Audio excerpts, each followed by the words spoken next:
chased validation, now I validate myself.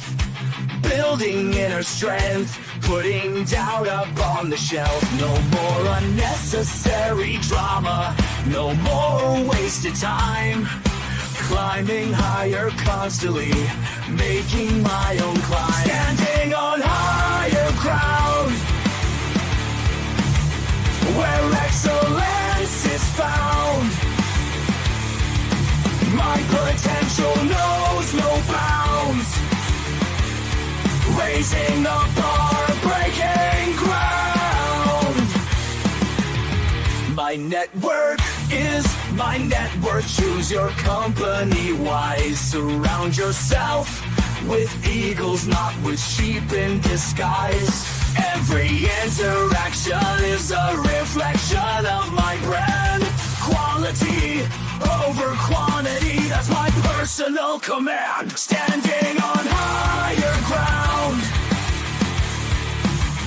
where excellence is found.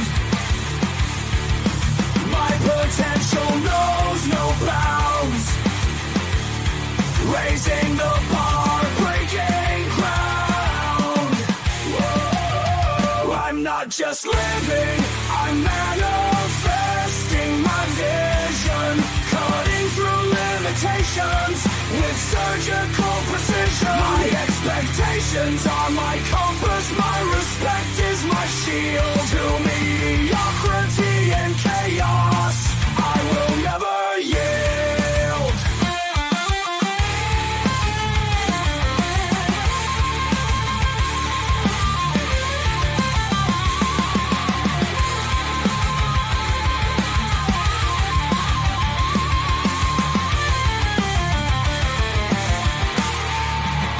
I'm not just living, I'm manifesting my vision. Cutting through limitations with surgical precision. My expectations are my compass, my respect is my shield. To mediocrity and chaos, I will never yield.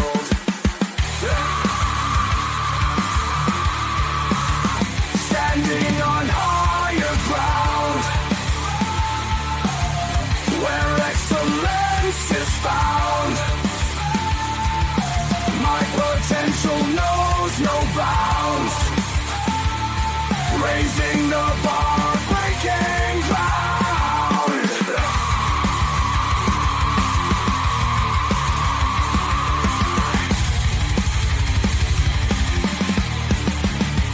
I'm not just living, I'm manifesting my vision. Cutting through limitations with surgical precision. My expectations are my compass, my respect is my shield. To mediocrity and chaos, I will never yield.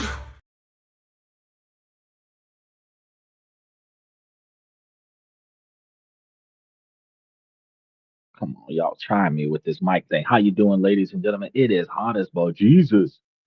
Woo. It is hot.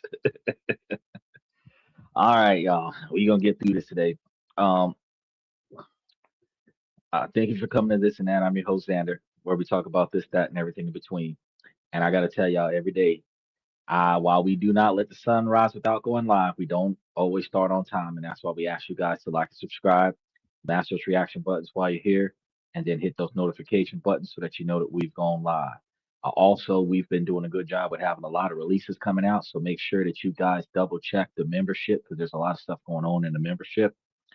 I'm making it a point to have stuff like 2, 3, 4 weeks in advance ready for y'all to get it. So even if I'm too busy to let it go, y'all got something going on for y'all. Steven, I did do that background information on yesterday's question that you asked me about. I'm going to piece it together because it's a part of the topic is like an anger management thing, but I have to try to tune it for situational bullshit because that's what you were asking me about was like how do you maintain anger in like unexpected circumstances where people are just uncooperative. So I'm still working on it, but I did dig up all of the information related to it. So give me another day or two, and I should have it in the membership for you, and then we'll try to put it up on one of the upcoming shows before I start doing more scripts for some of the upcoming shows. So I'll be moving some shows around to make sure that that show is up there, but not any of the shows in the next like 5 days. So maybe next week, Thursday or something like that, something that I haven't done a script for, or probably one of the first uh, Friday or Saturdays in August, something like that. I think that's the same thing because we're in the last week of July. Either way, it's going to be coming up soon. So just giving you a heads up on that. Now we have different topics every night of the week. Sunday is questions and comments from the fans. Monday we talk about how business and politics it just doesn't work well with you because specifically on Monday is how politics negatively impacts your ability to make, save, and invest money. Right. Then we have on Tuesdays, we talk to you guys about how to make, save, and invest money. And then on Wednesdays, we give you guys information on how to go to different countries around the world to potentially live as well as invest for international investing. And then Thursday, Friday, and Saturday, which is why Steven's topic of choice would be fantastic for one of those weekend shows, is personal development, self improvement, so relationship topics, socialization, negotiations, building your brand, and then your promotions, raises, um, retirement, forced retirement, termination, and then giving you all the information that you need and all of the reasons why that it's important for you to build your 20 and 30-year plan. Um, we've got a lot more stuff coming up. It's an exhausting week, I got to tell you. This is this is the summer heat that we should have experienced like 30 days ago, and it is by far getting even hotter. So I don't know. Maybe I'm gonna have to start putting some ice buckets all over the place to kind of cool things off.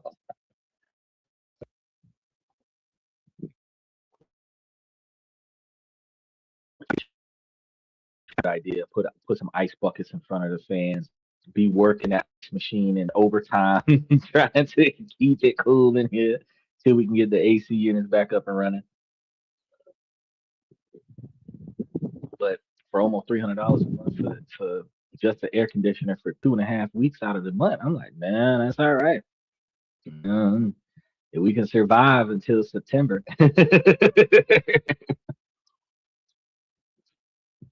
I don't know how to survive until then. We're gonna figure it out though. But today, since we're today being Tuesday, we're supposed to be talking about different ways to invest. So today we're supposed to be talking about bridge loans with bad credit, because a lot of people who talk to you guys about um, real estate investments tell you, oh yeah, you can do all kinds of shit even with bad credit. We're gonna see. Um, because take for example, you just found a perfect opportunity to distress property, and a distressed property is one that needs a little bit of fixing up. It's not a ready to move in property. You think about like a business expansion or something like that. It's a deal that you can't miss out on. But you're gonna need to close the deal in 10 days. That's a problem. Another problem is your credit is taking a hit, a huge hit, and the banks won't even talk to you. You're about to watch that golden opportunity slip away.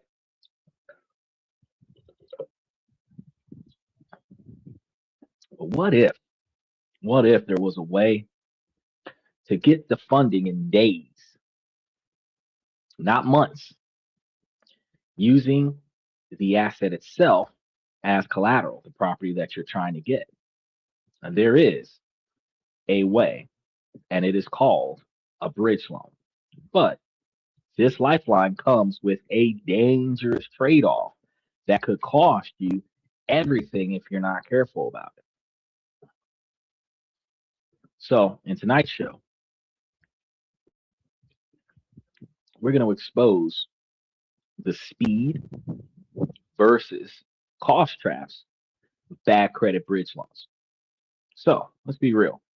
The traditional finance system isn't built for speed, and it's definitely not built for second chances. You walk into a bank with a FICO score that's been beaten up, maybe from past business failures, a divorce, or even medical bills, and the conversation is over before it even starts. The loan officer sees a few late payments or a past bankruptcy within the last 5 years, and the answer is a polite but firm no. Doesn't matter if you found the deal of a lifetime. Doesn't matter if the asset that you want to buy is a guaranteed home run. The computer says no, the agent says no, and the clock is still ticking. The seller of the undervalued property needs to close by next Friday. The auction for that piece of equipment is tomorrow. Every day that goes by, you can feel the opportunity dissolving around you. It is an immense quantity of stress. It's a uniquely frustrating and frankly infuriating position to be in. You have the vision, you have the hustle mentality. And because of a number on a credit report, a number that reflects your past, not your future, not even your present, you find yourself stuck on the sidelines watching someone else win that exact same deal. This is the exact moment of desperation where the world of alternative financing opens up. And right at the front of the line is the bridge loan, promising to do what the banks can't, which is get you the money and get it to you now. So, what is this financial tool that seems to play by a different set of rules?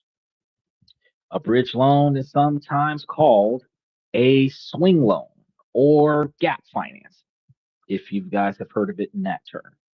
It's exactly what it sounds like. It's a short term loan designed to bridge a financial gap. That gap is usually between an immediate need for cash and a future larger financial event. For a homeowner, it's buying a new house before selling their old one. For an investor, it's grabbing a distressed property at a discount before long term financing is in place. But here's the most critical thing to understand, the secret that makes this possible for someone with bad credit. Bad credit bridge loans, especially from what are called hard money lenders, operate on a different philosophy than a bank. While a bank is obsessed with you, your credit score, your income, your payment history, hard money lenders, their attention is focused primarily on one thing, the asset itself, the property, the collateral. This is a fundamental shift in thinking. Your troubled credit history, while not completely ignored, becomes a secondary concern. These lenders aren't just lending to you, they are lending against the value of the property that you're trying to acquire. They look at a deal and they're going to ask, if the borrower defaults and we have to take it this property, can we sell it quickly and get our money back plus a profit? If the answer is yes, then your past financial struggles are an obstacle that can often be overcome. Bankruptcies, foreclosures, collections, they don't have to be a deal breaker. This is the secret door that opens when all the bank doors have slammed shut. It's access to capital based on the strength of your deal, not the perfection of your history. So, how does this work in the real world? How can a lender look past a bad credit score? Because there's risk, and the risk is calculated in a completely different way. So, let's call it the asset first model. The foundation of this world is a term that you have known if you've been paying attention to the show, which is a loan to value or LTV. Loan to value is a simple percentage that represents the loan amount compared to the value of the asset.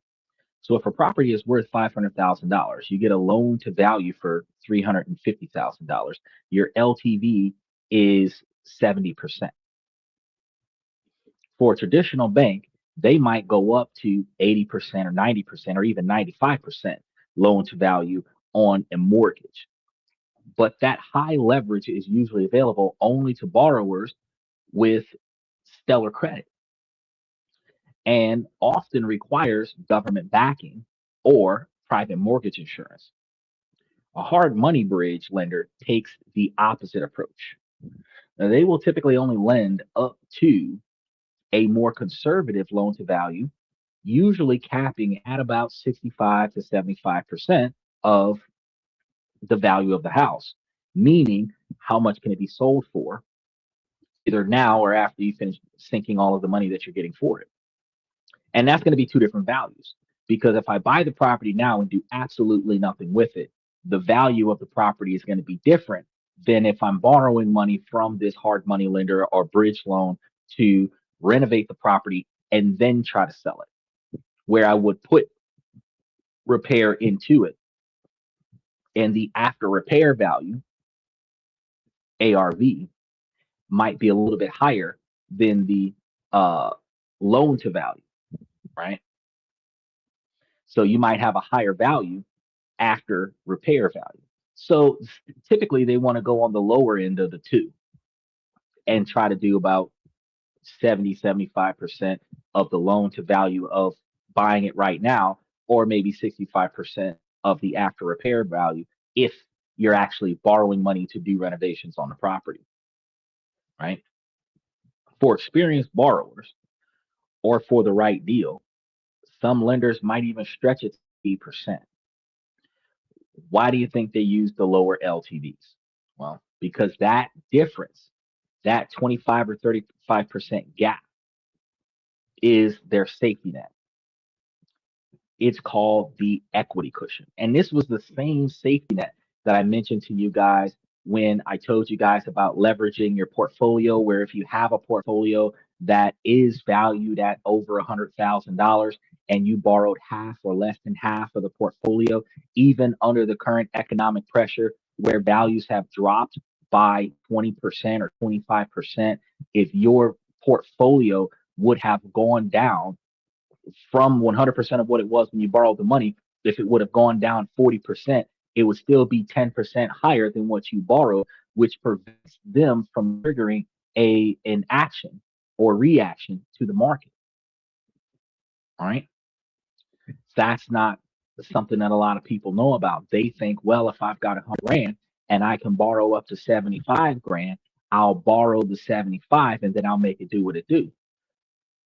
But under the current circumstances, if you would have had over 100 grand and you would have borrowed 50 and your value of your shares would have dropped down to $70,000, you still would be able to maintain the 50 grand that you had. You still have the ability to pay down the 50 grand, but it doesn't trigger an event because whether or not the market goes up or not doesn't change anything until it goes down another 10 or $1,000, right? That cushion between borrowing all of the value out or leaving some value there to fluctuate with the market is the equity cushion. And this cushion is the lender's ultimate protection. They know that if you fail to pay, that they can foreclose. They can sell the property at a discount for a quick sale. They can pay off all the fees and the costs and still walk away with their original investment completely back in their hands and then some. Your significant down payment or the equity that you already have in the property is what gives them the confidence to lend. And a lot of times, what they'll do, if you're coming to the table with very little cash up front, they may talk to you about things like leveraging other assets.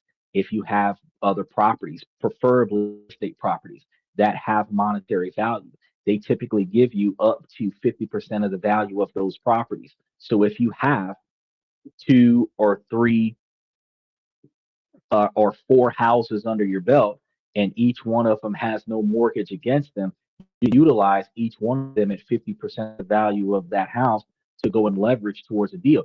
If you're, let's say you're trying to buy a $500,000 house, let's say you have four houses that each of them cost $250,000. That means you've got $1 million worth of assets, right? Already. Let's say that you're a mid-grade real estate guy. Now, you could turn around and say, well, let me leverage all four of my houses for this hard money loan situation, right? This, you know, bridge loan situation, right? Because they're going to give you 50% of the value of each one of those properties, they're likely going to give you at least $100,000 or $125,000 for each one of those houses. With four houses, you're looking at almost $500,000, which is the whole loan that you are asking for. So in this dynamic, not only would they potentially cover the loan because 100% of the loan is back, they may even give you some on top of that to repair the property, $50,000, $75,000 more to repair the property, which has you walking into the deal with no cash in hand, leveraging assets that you already have, and then getting money back to rehab the property that you're buying, and then use the property that you're buying as an asset to pay these people back. Whether and there's two ways to do it, and I don't know if I put it into the script today, but there's two ways that you can do this. Because if you were a fix and flipper, this will be one of those things where you leverage what you have, pick up a property, uh, sell it, and then pay the people back. But you can talk them into, if you're doing buy and hold rental properties, percentage of the rent off of the property as collateral, where you can say, well, I've got like four rental properties. I'm trying to pick up a fifth, and then I'll pay you a percentage to pick up the fifth. They'll take that deal if there's enough money involved with the five total rental properties that you have. And you'll be in a situation where you can lock it in and not have to do with the banks what you would have to do with the hard money guy. Steven says, this is the common knowledge that is uncommon that you refer to right here. This is the exact stuff that I be throwing into the membership. I be talking to y'all about. This is the stuff that nobody really talks about. Um, the truth of the matter is there's so many opportunities out there. Not all of them do you qualify for, but there's so many opportunities out there. And if you weren't looking, you would have never known. So for an individual like you, Stephen, um, you're coming out of college, you're going to be backed by a bunch of student loans. You might want to try to buy yourself a property. You don't necessarily have the right credit score to get yourself in the door. Depending on the lender, depending on the lender, you might be able to talk them into helping you pick up a rental property that you can utilize, a duplex or a fourplex, a town home, right? Where you stay on one side and rent out the other side, and they'll help you get right on in there as long as you're putting down enough capital towards it. Some students do go to college and use the student loans and buy themselves a house cash up front so that they have the house, so that they have the secured house, and the only thing that they're swimming with is the debt from the student loans. That is one way to operate. That's a getting security out of college, is to go to college, borrow a bunch of money from college, buy your house out cash up front, buy your car out cash up front, so that you own the two things, the two largest assets that you really need credit for. Everything else could go to hell because you use, honest to God, you don't know this, but when you go to trade in your cell phone to get an upgrade, they do a credit check so that they can finance the phone for you. They don't tell you that though, but they pull your credit to see what your credit score looks like. And if your credit score is low, they'll tell you that you don't have that much available capital to finance a phone. But if your credit is good, then they'll tell you that you got enough money to finance a brand new iPhone 17 or iPhone 25 or whatever. And then all you got to do is just put down the basic $600, and then they'll just prorate the rest of it. Right. Also, your credit score is your insurance. So if your credit score sucks, your insurance is higher. Even though you pay your insurance all the time, if your credit score sucks, your insurance is higher. You'll see another turn of events. Um, so if your credit score is and what's a good credit score, really? Most people say like 640, 650. That's probably a good number to sit at. That's bad credit, but it's kind of good. It's kind of fair, right? It's not fantastic credit. You've fucked up in your past, but you kind of got yourself stable right now. It's the kind of credit score that might get you a Capital One credit card, but it's not the kind of credit score to get you an American Express credit card. It's the kind of a credit score that might get you a decent down payment on a brand new car, but it's not the kind of credit score that'll get you a no money down kind of car with 0% interest for the first 24 months kind of credit score, right?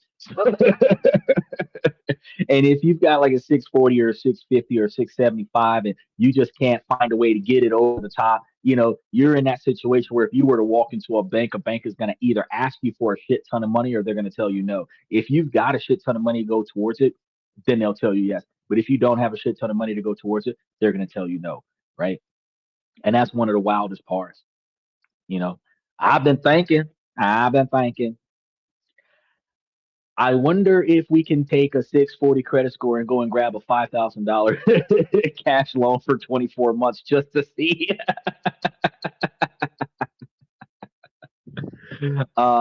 He says, iPhone sucks. I'm on my way now. What did he said? A 13.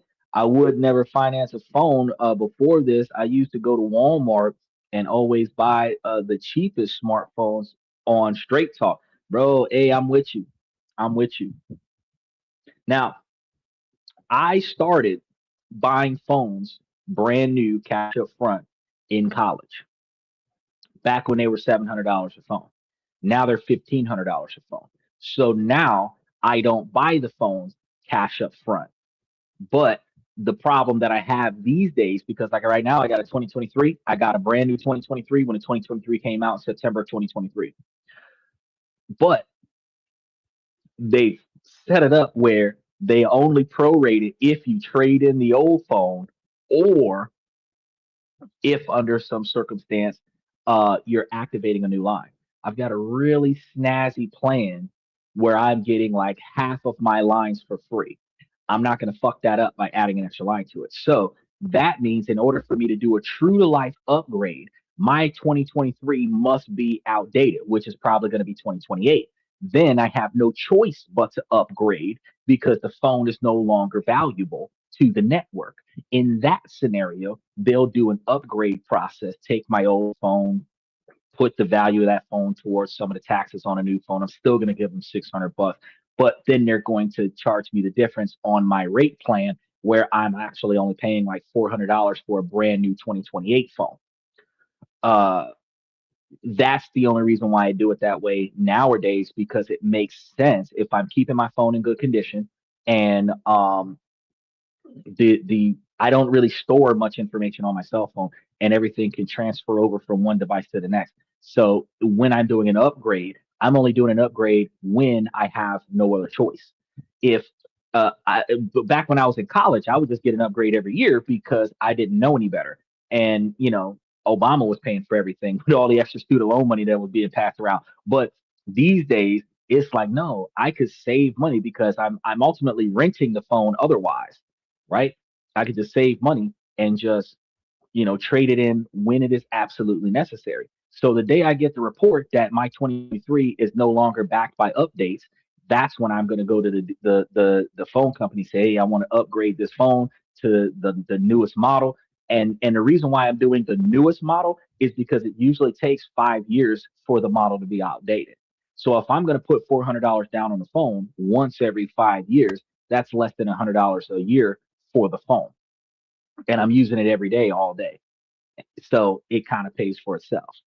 But it is still a financial liability because the phone doesn't turn a profit. I can use the phone in my profit making, but the phone doesn't necessarily turn a profit. Right. So it is still a liability. But yeah, iPhone does suck in my observation. It is not nearly as effective as a Samsung. Um, but iPhone is buying hardware from Samsung. So the difference between iPhone and Samsung is the software.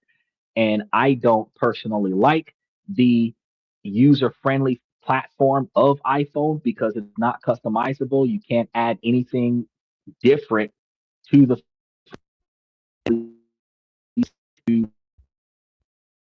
more so than Android, because if they have iPhone, all iPhones operate the exact same way. And that means that if one phone goes down, everybody who has that same phone has the same experience. I got like three Androids right next to me right now, and they're none of them are the same. None of them are the same. I got an A34, I've got an S23, I've got a Go 5G. They're all Androids, but they're not even the same company. So one of those phones, one out of three of them might get got, but the other two, not so much, right? And when I'm trying to avoid hacking, I would buy a MacBook Pro because not too many people have that. Everybody's got Windows, but not everybody's got a MacBook Pro because they're too fucking expensive. I would get a MacBook Pro computer, or I would get an Android cell phone because those are the least used devices, which hackers are going to avoid because they want to do the most devastation in the shortest period of time with the least amount of effort. So yeah, I provide you guys common knowledge that don't nobody really pay attention to, and this is crazy. So pay attention. This is going to be why your bad credit becomes a secondary data point. A foreclosure from 5 years ago or bankruptcy from 5 years ago doesn't change the current appraised value of the collateral of the property that you're using.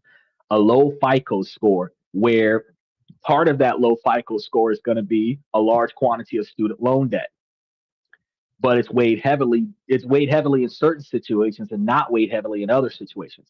But you will have a larger quantity of revolving capital, where you have like credit cards, if you got a lot of credit cards coming in, or if you have a lot of short-term loans, that negatively impacts your credit score, because when you do those buy now pay laters, those are short-term loans, and those decrease the average um lifespan of your overall credit report. So say you've got, like, I've got student loans from back in 2009. That's a long credit history. The average though is going to be the longest line of credit plus the shortest line of credit divided by the number of lines of credit.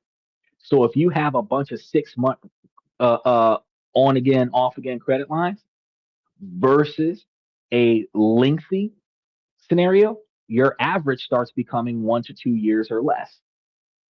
That average is a problem. That smaller average is a problem, right? You need to have installment plans that are significantly larger. You need to have revolving credit that is significantly more beneficial to you, where you have 10, 15-year accounts, right? That's stuff that people don't consider or reconsider when they're looking at their FICO score. So you can end up with a low FICO score just because you financed your Jordans, you financed the WWE title, you financed your PlayStation, you financed GTA 6 online, you financed a new laptop, you financed some new clothes for your girlfriend, you financed some Christmas gifts for your kids, you financed something for Mother's Day, and you're paying $50 a month on each one of these things, and you paid everything on time, you didn't miss a payment, you paid everything off, but your credit score went down. Reasons: one, because each one of these were short-term installment loans, and two, the loan is over, it's paid off. It was paid off inside of 6 months, right? So a low FICO score doesn't shrink the equity cushion when you're doing a hard money loan with some of these lenders. The lender's risk is going to be secured by the hard assets, which is why we call them hard money loans. As long as there's enough value in the property to cover their loan, if things go sideways, they're often willing to take the risk. Now, they do have some stipulations. They typically don't want to do a lot of business directly with homesteads, meaning it's a property that is something that you live in primarily. One of the reasons why is that it's harder for them to foreclose on the only place that you have to live. Okay. Um, but they are very flexible about a lot of other things. This is going to be the secret weapon that some savvy investors are going to use, because while others are waiting weeks or months for a bank committee to review the pristine tax returns, the investor with a hard money relationship can make a cash equivalent offer and close in days. Now, they've accepted that this access and speed will cost more than what you're going to get from the bank, but they've calculated that the opportunity and the value is far outweighing the cost of the capital. And that's what we call the cost of doing business. Now, I'm going to be honest with you.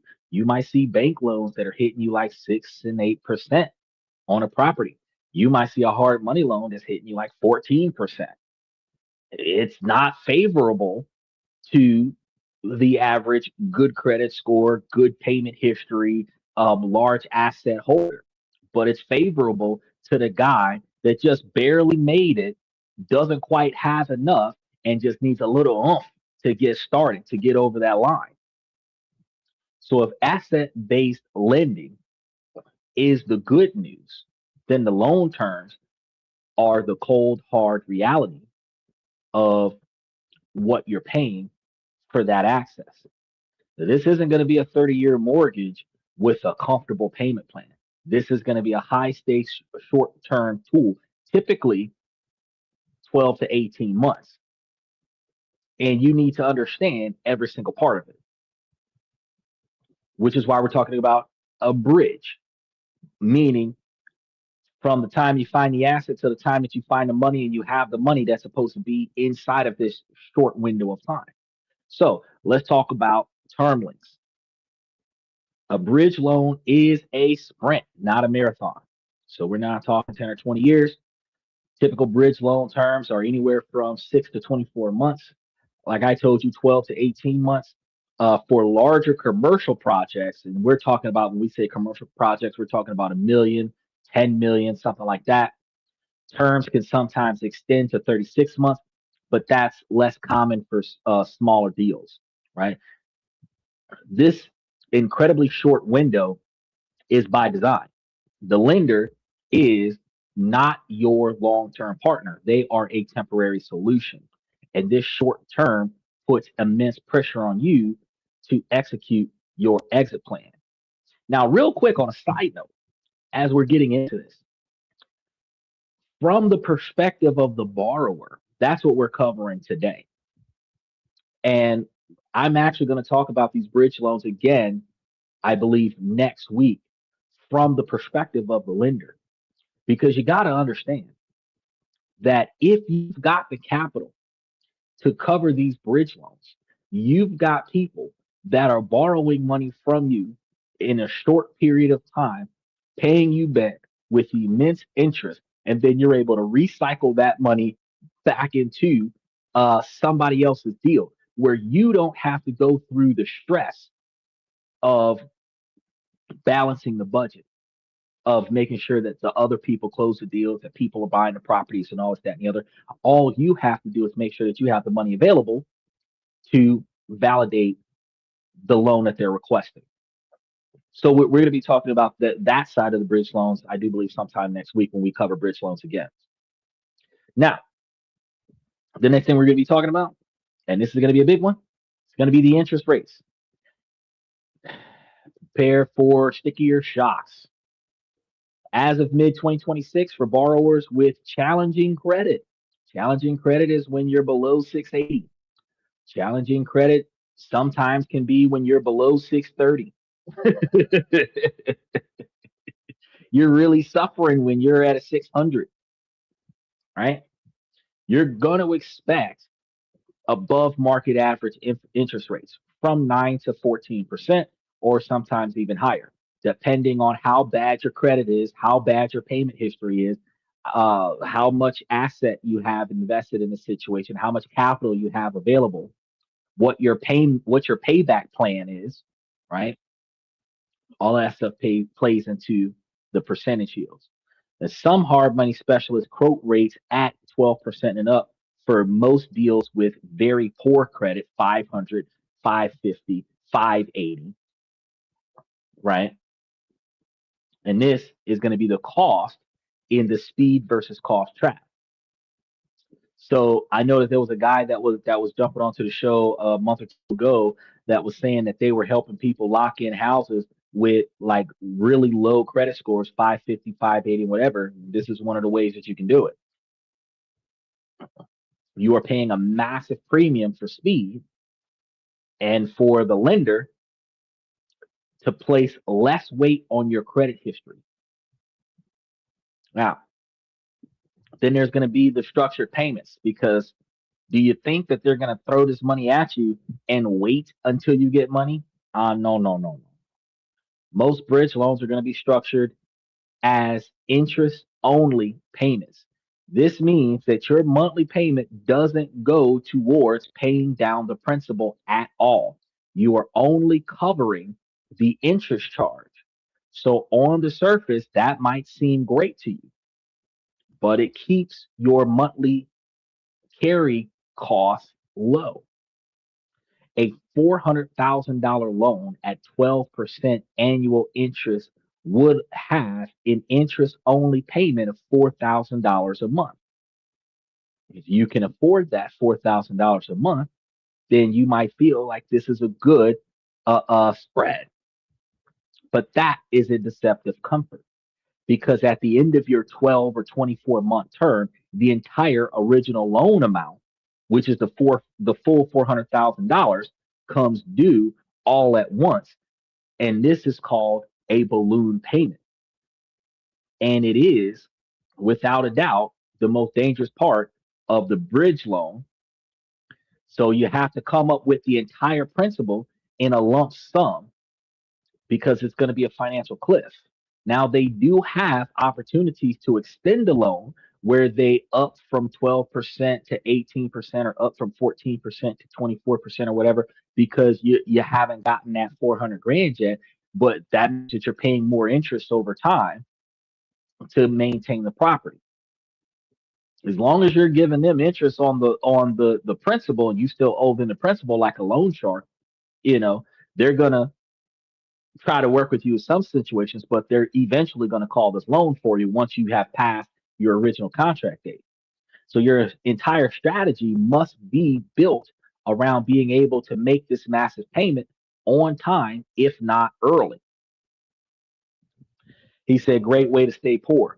Well, if you're doing it wrong, it is a great way to stay poor.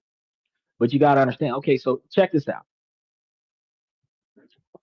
September 2025, I gave you guys all the tools and resources that you needed in order to fix your credit. Challenge all of the outstanding charged off accounts that have been lingering on your account for more than 7 years, because if you don't say anything, it'll stay there, continuously hurting your credit. Then challenge anything that can't prove that you actually owe anything, which will remove a lot of stuff off of your credit report. And then you'll just be stuck with the stuff that happened over the last 3 years where they can definitively prove that some way, shape, or form that you owe somebody money, right? Now, I told you guys there's two ways that you can go about doing that. You can either let those accounts linger, or you can do payment plans with them and pay them off. By paying them off, it will boost your credit score, not nearly as much as it would have had it not charged off, but it would boost your credit score that you've closed out these debts. What you would need to do from that point is to have a good payment history for the next 2 years. That's 24 months to fix your credit. It's not an overnight process. Your credit score could be tarnished 640, 675, where you have the last 2 years of no missed payments. You might have one or two low charge offs, some high student loans, and no medical records as because Donald Trump passed the laws and took off the credit reports, no medical records holding you back. All right. Now you go talk to a hard money lender, and this isn't for like a first time home buyer. I'm trying to buy my house kind of thing. This is I'm trying to buy a rental property, or I'm trying to fix and flip a property in real estate and try to make me some extra cash. Now, let's say, Stephen, you found a $170,000 property. It's a distressed property. We call them distressed properties because it's not a ready to move in property. It needs some stuff to be fixed in it before somebody can move into it. You can buy that property, but you don't have enough money. So, because your credit score isn't good enough, you can't get the money from the bank. You go to a hard money lender, and that's why they give you that 18 to 24-month situation. Why? Because it is typically 1 week of repair for every $10,000 worth of damage on the property. So you need $50,000 to fix up this property. You need about 5 or 6 weeks to fix up the property. If you're closing on the property, it typically takes 2 weeks to close on a property if you've got cash on hand. And then it's going to be another 6 weeks after you get control over the property. The house is not going to sell inside of the first 6 weeks all the time. If you're trying to do a fix and flip, the house might actually take another 6 months to sell. So you had 6 weeks, which is a month and a half, plus 6 months, which is 7.5 months. House is sold. Now, if you bought it at 170, 175,000, you put 50 grand down. You got that from the lender, right? The hard money lender. They lent you, say, 200 grand because the house sell value would have been like 300 grand, right? So they gave you half. That's 50%. It's not a problem. After I finish putting 50 grand into this property, light repairs, it'll be worth 350, 375, whatever, right? You sell it for 300 grand. You owe them 200 grand plus interest.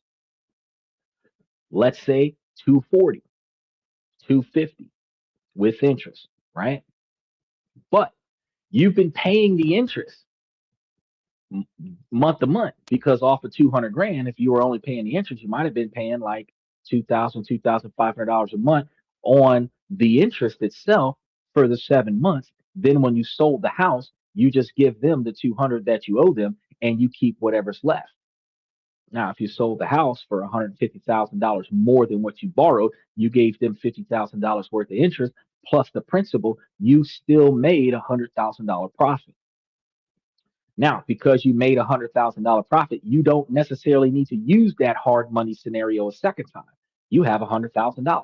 You can walk into the bank this time around and say, hey, let me borrow from you this time. I not only have a property with a clear deed to it, I also have 100 grand. Even with bad credit, the bank will work with you because you're going to actually have whatever they're going to loan you is going to be 100% backed by your assets. So if you've got now a 300, well, actually, no, you sold the first property. So now you only have 100 grand. So if you got 100 grand, you sold the first property, you got 100 grand, you want to buy another property and you want to flip the other property. So let's say you got another property that you found, it's 175 grand. You want to put 50 grand into the repairs. So you're going to finance the property for put 50 grand towards the 175. The bank is going to give you the other 125 grand. That's way more than 20%. They're going to say yes to that shit. They're all right. We're going to sell you. We're going to help you with selling this house or buying this house. You're going to buy the house. You can turn that one into a rental property. You put the 50 grand into the repairs. You fix up the house. You can then use that. And a lot of times you can shave off a little bit because of the buyer tax credits for any necessary repairs that are happening. Then you take that property, turn it into a rental property, and you look at how much you have to pay for your mortgage, which probably going to be under $1,000 a month. That's the mortgage on the property. You put a tenant into the second property, and now the tenant might be paying 1,500, might be paying 1,800, and you take what you owe the bank, and then whatever's the difference, that's going into your pocket. Now you're making a $700 a month profit. So technically, Stephen, if you do it right, it's not a way to stay poor. If you do it right, it would be a way to stop being poor. Because if you find a good distressed home that you can fix up and sell, and it would have to be in a market that people are paying attention to the properties, right? And in that dynamic, you would be able to use a hard money loan the first time, pick up the first property and then use cash up front to get the second property. You could preferably decide to say, well, hey, I'm gonna go back to that same hard money guy and say, hey, I got 100 grand this time. Front me 300 grand on two properties, right? And we'll work it out that way. There's always another way, but since you were good about coming through for them the first time, the second time it's going to be easier for them to front you money for your deals. Yeah, they're making way more money off of you than what the bank would be making off of you. But if the profit that you're getting is way higher than what you're giving them, that's the cost of doing business. But if you fixed your credit, you've got good payment history, you haven't had a bankruptcy or foreclosure in the last 5 years, then probably, well, foreclosures they'll probably look away from. But if you don't have a bankruptcy sitting there active, because you can always throw a house into a bankruptcy and prevent people from collecting. So if you don't have an active bankruptcy, right, a hard money person will work with you when a bank won't, and that fixes your ability to improve your financial position in real estate. Eventually, if you took the information I gave y'all September last year, which is like almost a year ago now, and you put that towards boosting your credit score and improving your payment history, you can find yourself more qualifiable for a lot more payment options. I know there are a lot of people right now that are just struggling with that $7,000 line of credit, afraid to get a cash loan from the bank to offset their credit cards because they don't want to have more debt.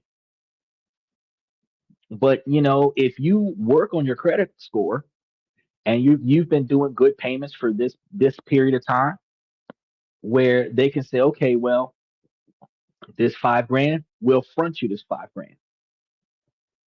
That'll allow you to pay your credit cards down, which will boost up your credit score. And now you're going to pay 225 on the loan. As long as you got the 225 a month to cover the loan, there's no problems, right? And you could effectively use, because a revolving line of credit, guess what that does? That boosts your credit score. And if you're doing a 2 year revolving line of credit, that's going to be a lot more beneficial to your credit score than a 6 month buy now, pay here, or buy here, pay here, buy now, pay later, or whatever scenario for like the next 6 months on $500, right? $5,000 over the course of 2 years looks way sexier on your credit score than $500 over the next 6 months. Now, let's not forget about the fees, because on top of high interest rates, you're almost always going to pay the organization's fees, often called points. 1 point is equal to 1% of the loan amount. It's common to see fees ranging from 1 to 3 points, so which is 1 to 3%. So on that $400,000 loan, you could be paying an additional $4,000 to $12,000, because that's 1 to 3% of the $400,000 loan plus the interest. So the $4,000 to $12,000 that you have to pay right at the start, adding in appraisal fees, legal fees, and other closing costs, and the total cost of your first fast cash can get even higher. So you have to calculate that into your request, right?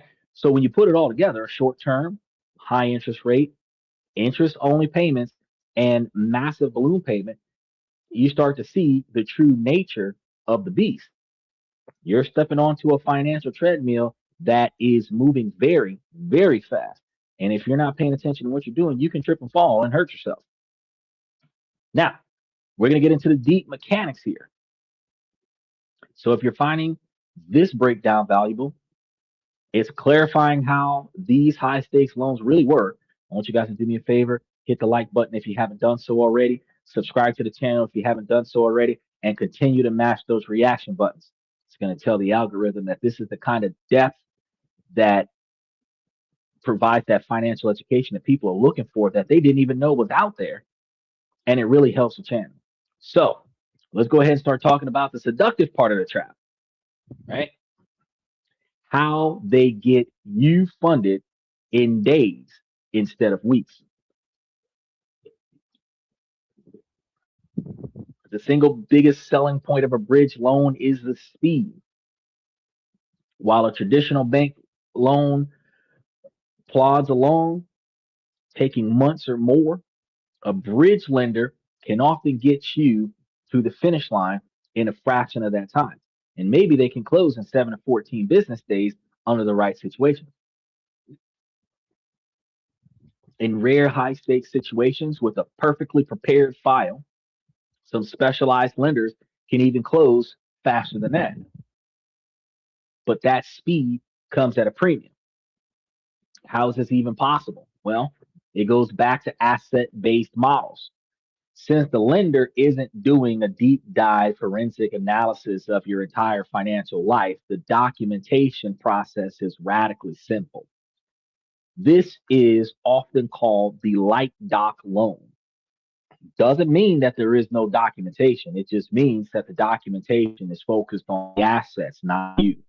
So instead of demanding 2 years of tax returns, months of pay stubs, and detailed profits, and especially if they're looking for profits and loss statements, a bridge lender's checklist is short and to the point. They need a purchase contract, which you should have if you're asking somebody for money. A preliminary title report, which you should be able to acquire if they're trying to send you to sell you the property, and most importantly, a valuation, often a formal appraisal of some sort, which you should have already done if you're trying to acquire this property to confirm the property's value. And then they're going to calculate their loan to value. That's it. Their underwriting process isn't about judging your character or your past abilities to manage debt. It's a simple three-part question. What is the asset worth? How much equity in the deal to protect us? And how are we getting our money back? But if you have a good payment history, that's what bridges the gap when those investment gurus say, "Oh, you can have bad credit and you can use somebody else's money and go directly into real estate and start flipping properties and making money, and all you need is a good payment history." That's what the fuck they were talking about. Yeah, if you have a good payment history, that means you can pay the interest only payments on time because you've been paying everybody you owe on time. That gives you more security in this hard money loan. Even though your credit is bad, even though you got a lot of stuff from your past, the fact is, over the last couple of years, you haven't missed a payment, which means if you do business with them, you're not likely to miss a payment because the process is so streamlined. Decisions can be made incredibly quickly. And this speed is going to be intoxicating. So when you're in a high pressure situation and a lender says that they can wire you hundreds of thousands of dollars by Friday, it feels like a miracle. But this speed can also be a trap because it creates a sense of urgency that can cause you to overlook crucial details. The excitement of getting a yes so quickly can overshadow the astronomical cost of that yes. That's the part that you have to factor in. How much does the from I get the money till the time I get the money back cost me? You might be so focused on securing the deal that you don't fully calculate the punishing interest payments or the monumental task of facing that balloon payment. And one of the things you'll find when a fixer flipper is selling a house, they bought it, they started renovating the house, they put it up for sale. They typically drop the price significantly and then they lock in at a specific amount and say we can't go no lower. The reason being is because they're trying not to take the house at too much of a loss. The house has been on the market for a year. They were supposed to have this deal done within 18 months. It's not done because it was 6 months under repair and a year on the market. That's a year and a half. You as a buyer can come in and talk them down enough where you can get the house at a better price, typically 15 to $20,000 less than whatever they're asking for, and they're going to take whatever they can get because they're trying to pay off the lender.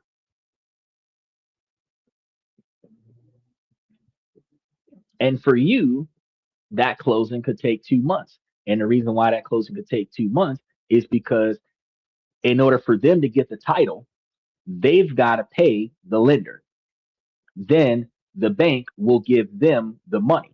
They're not going to give and that's what a broker is for. They're not going to give the the money to the seller so that the seller can get the title from the hard money lender, because the hard money lender is going to hold the title until you give them their money back. That's part of the collateral, right?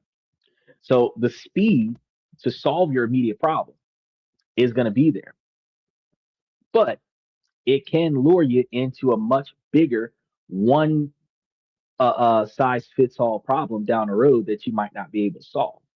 So we've treated the bridge loan as a powerful but expensive tool. Now we need to talk about what happens when that tool breaks. And this is where the trap springs shut. Now you have to understand that these failure modes occur before you even think about taking this kind of debt on.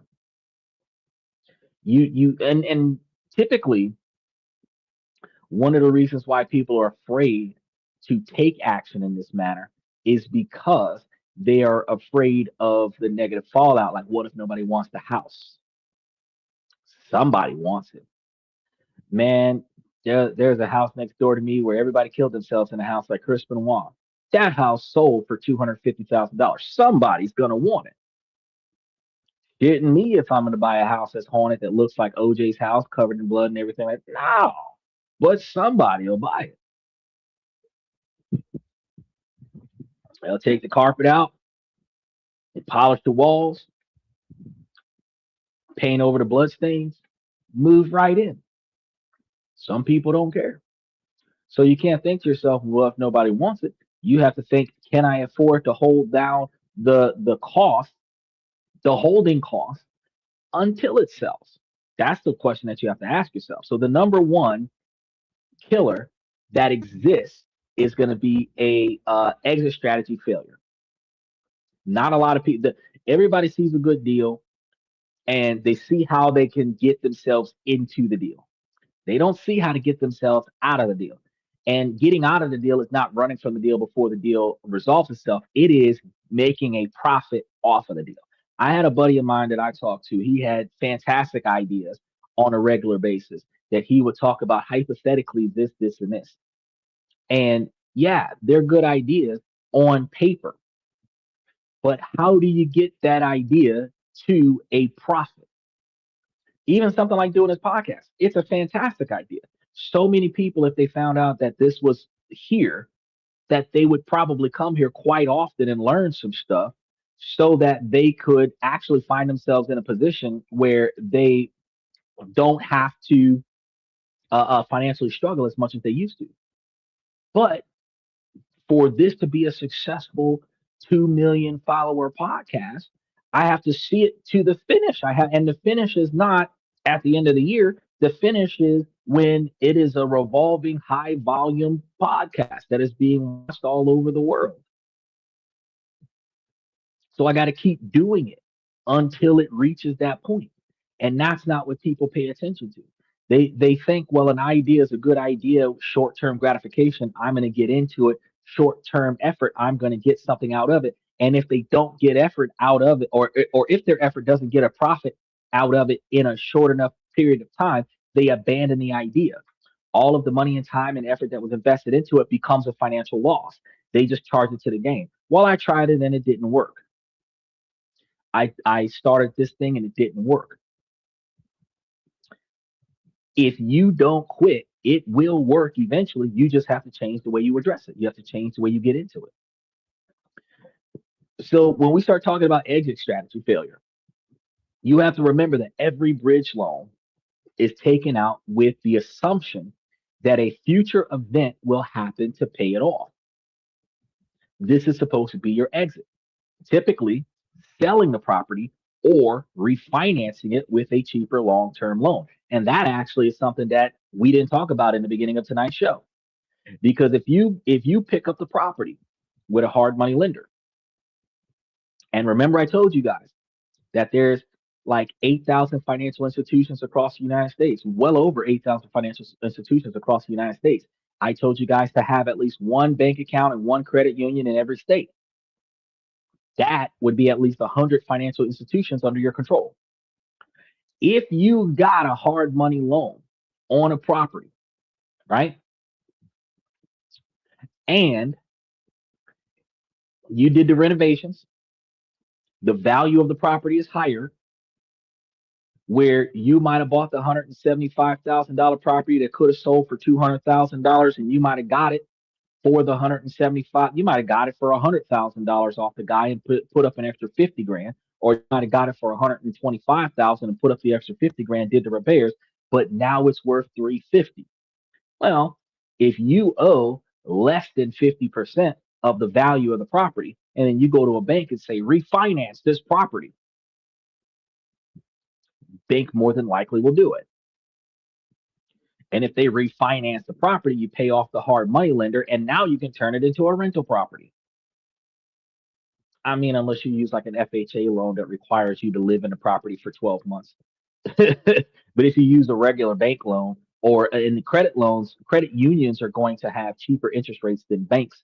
But if you went to a regular bank loan or a regular credit union loan, they'll finance or refinance your house for you cheaper than the hard money lender. So you'll go down from the 14% down to like 6 or 7%. And you'll go down from having to pay $4,000 a month on just interest to now paying like $1,000 a month for 30 years on a mortgage. So that's another way out where you can still keep the house and walk your way out of the hard money thing. And you don't have to wait for the end of the contract in order to keep the house. You can actually buy the house, uh, hold the house for 6 to 8 weeks, refurbish the house, renovate the house, reappraise the house, get a higher value on the house, and then take that higher value, go to the bank, refinance the house, and then pay the guys back, where you would have only had to give them like 8 grand from the time you started.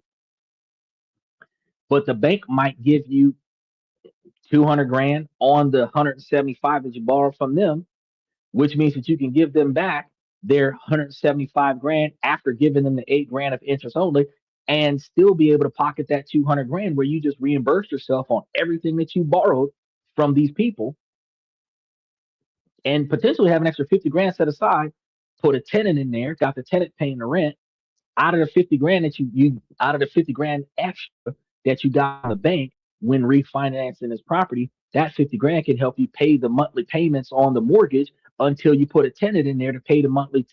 So you might have the property not actually be rented out for 6 months after you do all of this stuff. But if you got an extra 50 grand there and you only owe the bank $1,100 a month, you can give them that $1,100 a month out of the 50 grand that was left over from the 200 grand that you refinanced the house on. Because you don't refinance the house dollar for dollar on what the other guys want. You refinance the house on the 65 or 70% or 80% of the actual appraisal value of the property, the after repair value, the market value of the property, which ultimately, for a 30-year mortgage, that ultimately gives you a better opportunity.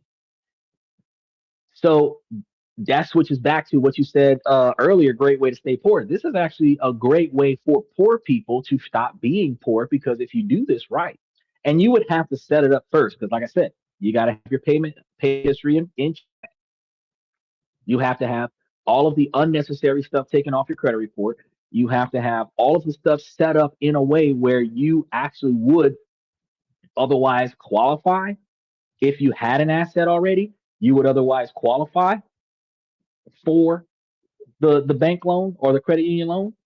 And credit unions are typically going to do more for their members than what they would do for somebody that's not a member, which is why I told you to get credit unions. But you also have that scenario where you can now double back and say, well, now I'm going to do the hard money loan, get in there, get it done, raise the value of the property, and then go to my credit union and get me a really cheap loan, half the price of the hard money loan. And now I'm going to put a tenant in there, because the loan doesn't say that you can't have somebody renting the property unless it's an FHA loan or a VA loan. But like if it's a credit union loan, the only thing they say is that you can't sell it to anybody else. You can't give it to anybody else because if they put somebody else on title, they call a loan. So you hold the loan as a primary owner, and boom, it's done. Now you've got a tenant that's paying more to you for rent than the cost of the refinance. You got reimbursed from the refinance. What you gave the hard money lenders was out astronomically high, but it's the cost of doing business because ultimately you offset your initial expenses onto the customer over time. You will have to have something walking into this, but at the end of the day, you'll be walking away with more than what you came in with, and that's not what the real estate investor gurus tell you.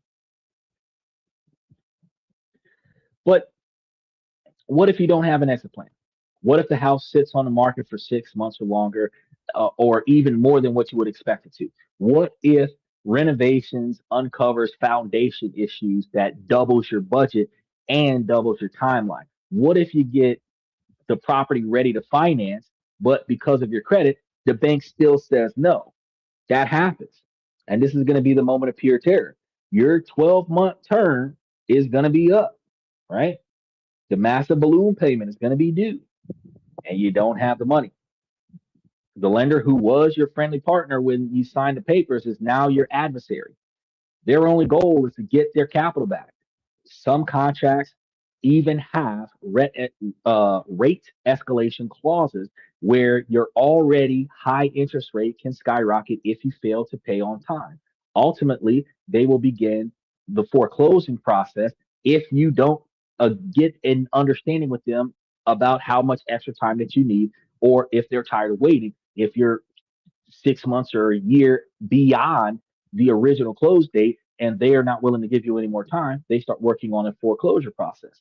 And they will take the asset and all the money that the work and everything that you poured into the property, all of it will be gone if you don't have an exit strategy. The second major failure mode is going to be the slow bleed. And this is going to be where the sheer cost of the money slowly eats away all of your potential profits. Because if we run a brutal scenario, take out a $300,000 hard money bridge loan to buy a property that you plan to flip. Your rate is 12%, interest only. You have 2 points in organization fees. So that upfront fee is like $6,000. Your monthly interest payment is like $3,000. So let's say that your project, which you thought would take 6 months, ends up taking 9 months. Over those 9 months, you'll still have to pay about $27,000 in interest payments alone. Add that $6,000 in the original fees, you're at $33,000 in finance costs before you even account for other holding costs like HOAs and other such shit, utility bills and everything to that effect. If your project profit on the deal was calculated at about $50,000, it's now being slashed to just $17,000. And that's if everything else goes right. If the sale price is a little lower than expected, your profits can even vanish completely, or worse, you could lose money on the deal, all because you underestimated the corrosive power of high interest debt over time. Now, the final consequence is, of course, the foreclosure. Now, this is going to be the end of the line. If your exit fails and you can't make the payments, the lender will exercise their right to seize the collateral. So you will lose the property, all the equity you had, all the money that you invested, and all the work that you put in. It all disappears. So if you put up a few other houses and some cars and shit as collateral for this situation, yeah, they're going to take it all. That's going to be the ultimate price to pay for a failed high stakes gamble. So you're only supposed to be getting into these when you have solidified your out. And that's why I would say, well, if your out required you to have more assets at your disposal at your current credit score, your credit score does qualify for loans, just not the amount that you were looking for. If you were capable of bringing more collateral to the table, They may approve that exact same loan. That's when you do something like this. You do the hard money to get you the property, raise the value of the property. Now you have the increased collateral. That increased collateral now qualifies for the yes, where you might have been, for example, going into that $175,000 house, you didn't have enough collateral to get the loan because you needed $175,000. The house was worth $200,000. So that was too much with your current credit score. But if that exact same house only has $175,000 worth of debt on it, and that same house is now worth $350,000, there's $200,000 worth of collateral there. That extra collateral, the bank might say yes for the exact same credit score because you put an extra $100,000 worth of collateral or an extra $150,000 worth of collateral on that same property. The bank who originally said no would have said yes now. That's one of the things that you have to factor in, right? Now, given the extra risks, are these loans even a good idea? Well, yes, absolutely, but only for the right type of person in the right type of situation with the right type of plan. Using a bad credit bridge loan is like wielding a chainsaw. In the hands of a skilled professional, it's an effective tool. In the hands of a novice, it's a recipe for disaster. So let's draw a clear line between rational use and reckless use. A rational use case is if you imagine a seasoned real estate investor. They find a severely distressed property listed for like $200,000, but they know that with $50,000 in renovations, its after repair value or AVR will be a conservative $400,000. They need to close on the house in 1 week. They get a hard money bridge loan for like $250,000 to cover the purchase and the rehab. The loan to value base is low on the future value. The rate is going to be high, which is like 13%. The fees are another $5,000, which you should have on hand. And they know that their crew can complete the work in about 4 months. Now, their total finance cost for the 6 months, uh, 4 weeks of work, two for the sale, it's roughly $21,500. If they sold the house for the $400,000 asking price, their gross profit is $150,000. After subtracting all costs, they still walk away with a massive profit. For this type of investor, let's think about this real quick. If in the event that the timeline that they held the property was doubled and they ended up having to spend another $22,000 out of the $150,000 profit, they would still be able to walk away with another 130. They would be walking away with at least 100 grand, right? For this type of investor, the high cost of the bridge loan was simply a transactional experience. And this expense is going to be required to unlock the huge margin. Their exit strategy is going to be sound and their budget was realistic. That is a rational use. Now, also under this same exact example, with that extra $150,000 there, they could have, as soon as the property was finished, 4 weeks worth of work, they could have reappraised the house on week 5 and then refinanced it.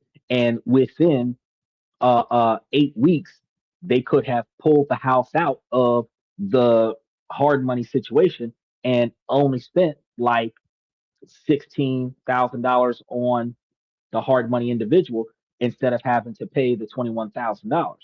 And they still could have remortgaged the property for 250 grand or uh, uh, 300 grand or whatever. And they could have found themselves, well, 250, 300 grand, where 300 grand will be closer to 70% of the after repair value of the property, but 300 grand will be 50 grand more than what the house was being hard money loan for. And instead of having a 13% interest rate, they would have a 6% interest rate. And because there would still be $100,000 worth of equity in the property, right? For somebody with a decent credit situation, they could find themselves refinancing the house, paying themselves 50 grand, and then turning that into a rental property, or using that 50 grand as a down payment to buy the next house. Steven says houses on the Detroit land bank would be perfect for this. Oh, of course. Any house that has been sitting somewhere for so long that the grass is overgrown on the property, the paint's all worn down, windows are broken out because the kids are throwing rocks on it, covered in spray paint. It's not a livable place. That's called a distress home. You're going to cut the grass. You're going to repaint the house. You're going to replace all the windows. You might repaint the walls to get the spray paint off of the walls, fix the floor, stuff to that effect. It's still light repair, right? You're not changing out all the floorboards and rebuilding walls, but you're gonna undo the graffiti and then put the house up for rent or put the house up for sale. You can knock that back, right? And even with the current real estate investment laws that's just gotten changed, small real estate investor startups can buy one house at a time, up to 300 something houses, and not be blocked by the new laws. Big business can't buy 1,000 houses in a neighborhood and say, or 500 houses in a neighborhood and say, I'm going to do what I'm going to do. But for you, you can start up an LLC, real estate investment property scenario, and you can use that real estate investment property scenario to buy one house at a time and renovate it, rent it out, and then move on to the next. And the laws that have changed would not impact you, right? So if you said, well, in order for me to live comfortably in my life, I only need like 20 homes. You could pick up 20 single family homes under the current laws because they're capped at like 300 something homes. So if you have none and you buy one as a homestead and like 5 or 10 as rental properties, you can still do that and potentially get $500 a property as profit, which is $5,000 a month off of 10 properties as profit, $10,000 a month for 20 properties as profit, which puts you into the $100,000 a year range to own 20 properties, probably in your neighborhood, to just renovate them and rent them out, as long as you do it correctly.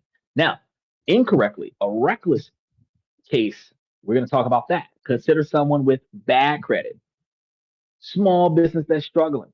They decide that the solution is to buy a new, larger location, convinced that it's going to attract more customers. Property costs $500,000. They get the bridge loan for $350,000 at 11% interest, and they have to come up with another $150,000 down payment. Their exit strategy is to get the bank loan in a year once the business is doing better. This is not a plan. This is a prayer. What happens? The business doesn't magically improve. The interest only payments of over $3,200 a month is a consistent drain. And after 12 months, their credit is no better than what it was before. And the business's financials are weaker. The bank rejects them for a refinance. Now the $350,000 balloon payment is due. They have no way to pay it. The lender forecloses and they lose the property and their entire $150,000 down payment. They used a high risk short term loan to try and solve a long term fundamental business problem. That's a reckless use. The dividing line is clarity and predictability. A bridge loan is rational when the value it locks massively exceeds its costs and when the exit is a near certainty. It's reckless when it's used to speculate or when the exit depends on hopeful assumptions rather than a concrete plan. Now, I can tell you right now, uh, you can see exactly how much your bank likes you just by trying to borrow $5,000 from your bank. If you haven't, if you haven't requested a credit card in the last 6 months, it's not going to hurt your credit card. It's not going to hurt your credit score for them to do one hit on your credit score to see if you would qualify for a $5,000 loan.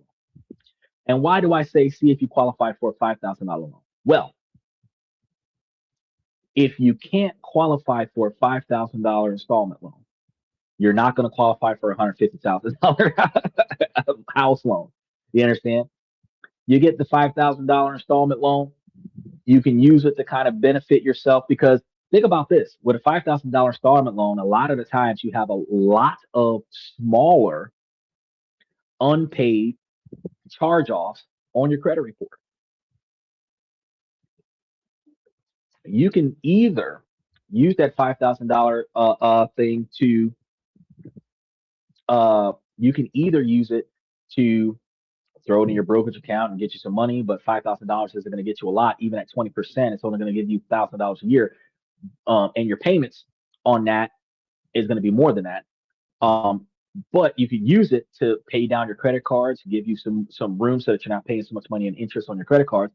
You can use it to pay down other charge offs, and you can negotiate them to take like 50, 60% off, and then you just pay certain things. A lot of the times they'll talk you down to paying the principal and shave off all of that unpaid interest just so that you can pay them some of what you owe them. And that will take that off of your account. And now all you have is the one installment loan that actually looks good on your credit report, and all of those negative charge offs can come off.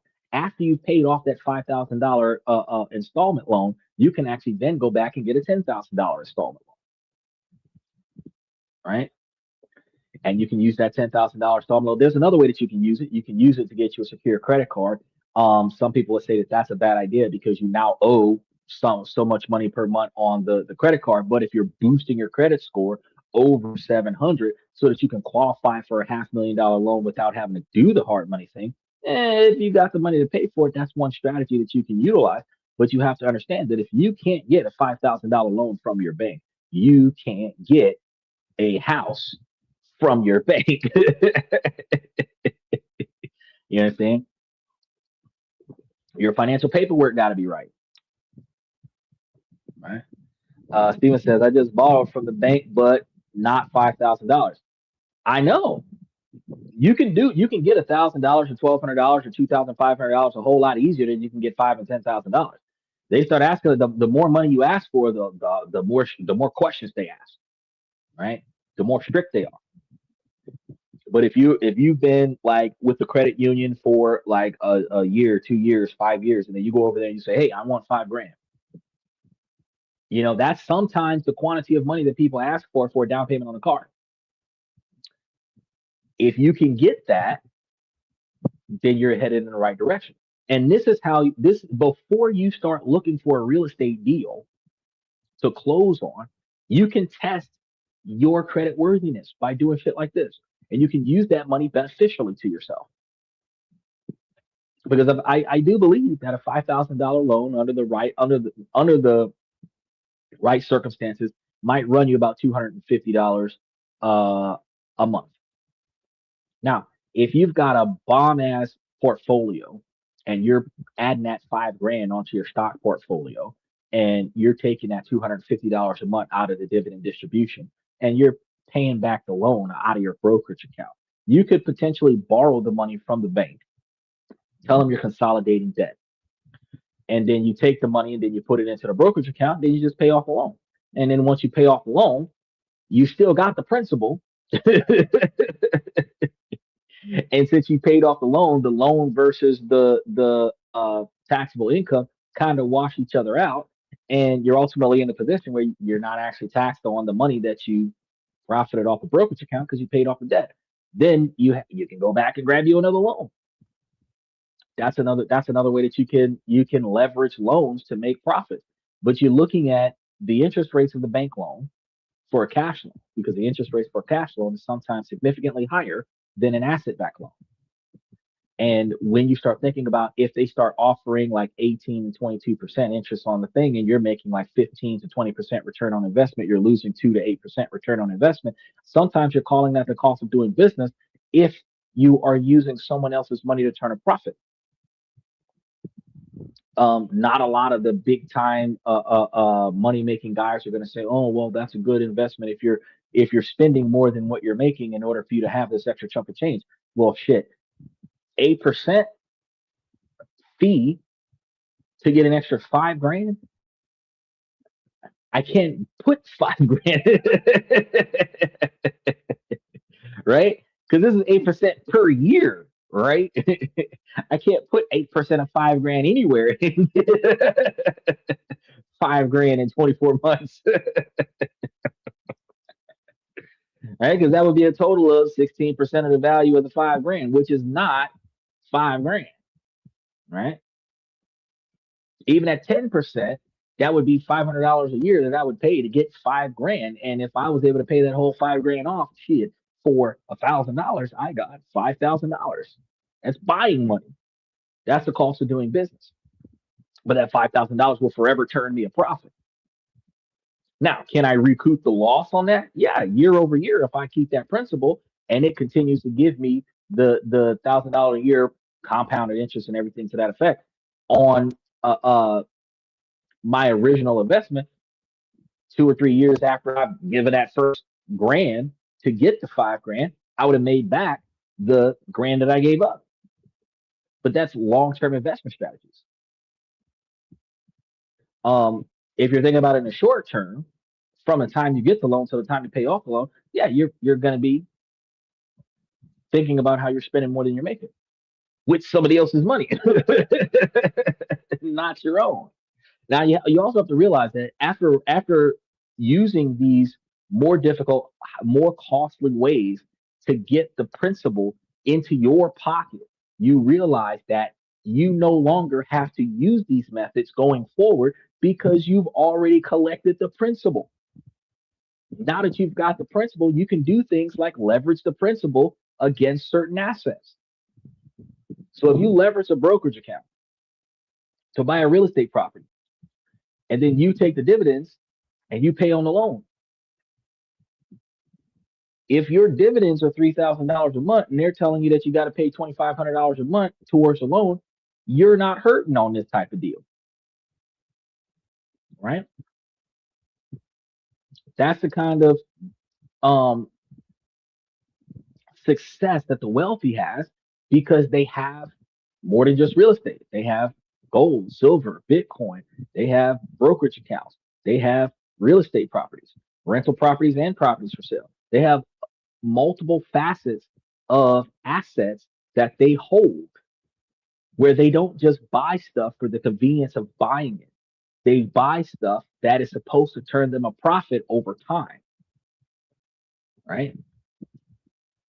And when you start thinking about should I buy or should I not buy whatever it is that I'm looking at, you have to ask yourself, what's the financial profit of me buying this? If I'm not going to profit off of buying this, then it is a liability. And now you have to ask yourself, can I afford this liability? Not can I afford to buy the item? Can I afford this liability? What's the difference between can I afford the item and can I afford the liability? Well, if my goal was to turn a profit and I'm about to spend money and make no profit, is that beneficial to me? If the answer is no, then it's not going to work. Now, if I need this item in order to accomplish a larger task where that task is beneficial to me, this item doesn't necessarily pay for itself. It is still a liability, but it is the ends that justifies the means, which is I had to pay for this liability to accomplish this other larger task. For example, buying a tool, liability, but buying a tool to fix your car, the benefit is that you fix the car instead of paying somebody else to fix the car. So the money that you saved on an external mechanic is the profit that you get from buying the tools to fix the car yourself. Right? That's when you ask yourself, can I afford this? Is this inside of the scope of the things that I want to pay for? Right? Now, if you believe that your situation falls into the rational use categories, you still need to proceed with some extreme caution because while not unregulated, the world of private and hard money lending can be less standardized than consumer banking, and the quality of lenders varies dramatically. So, for owner occupied homes, specific customer protection rules often apply, right? He says, I'm not going to lie, I'm not looking at a Benz knowing that it's beneficial, but trying to justify it Buy this will raise my credit score. Yeah. Um, you're not buying a Benz because it is not financially beneficial. You're buying a Benz that's not going to boost your credit score, and using this type of mentality will improve your credit score.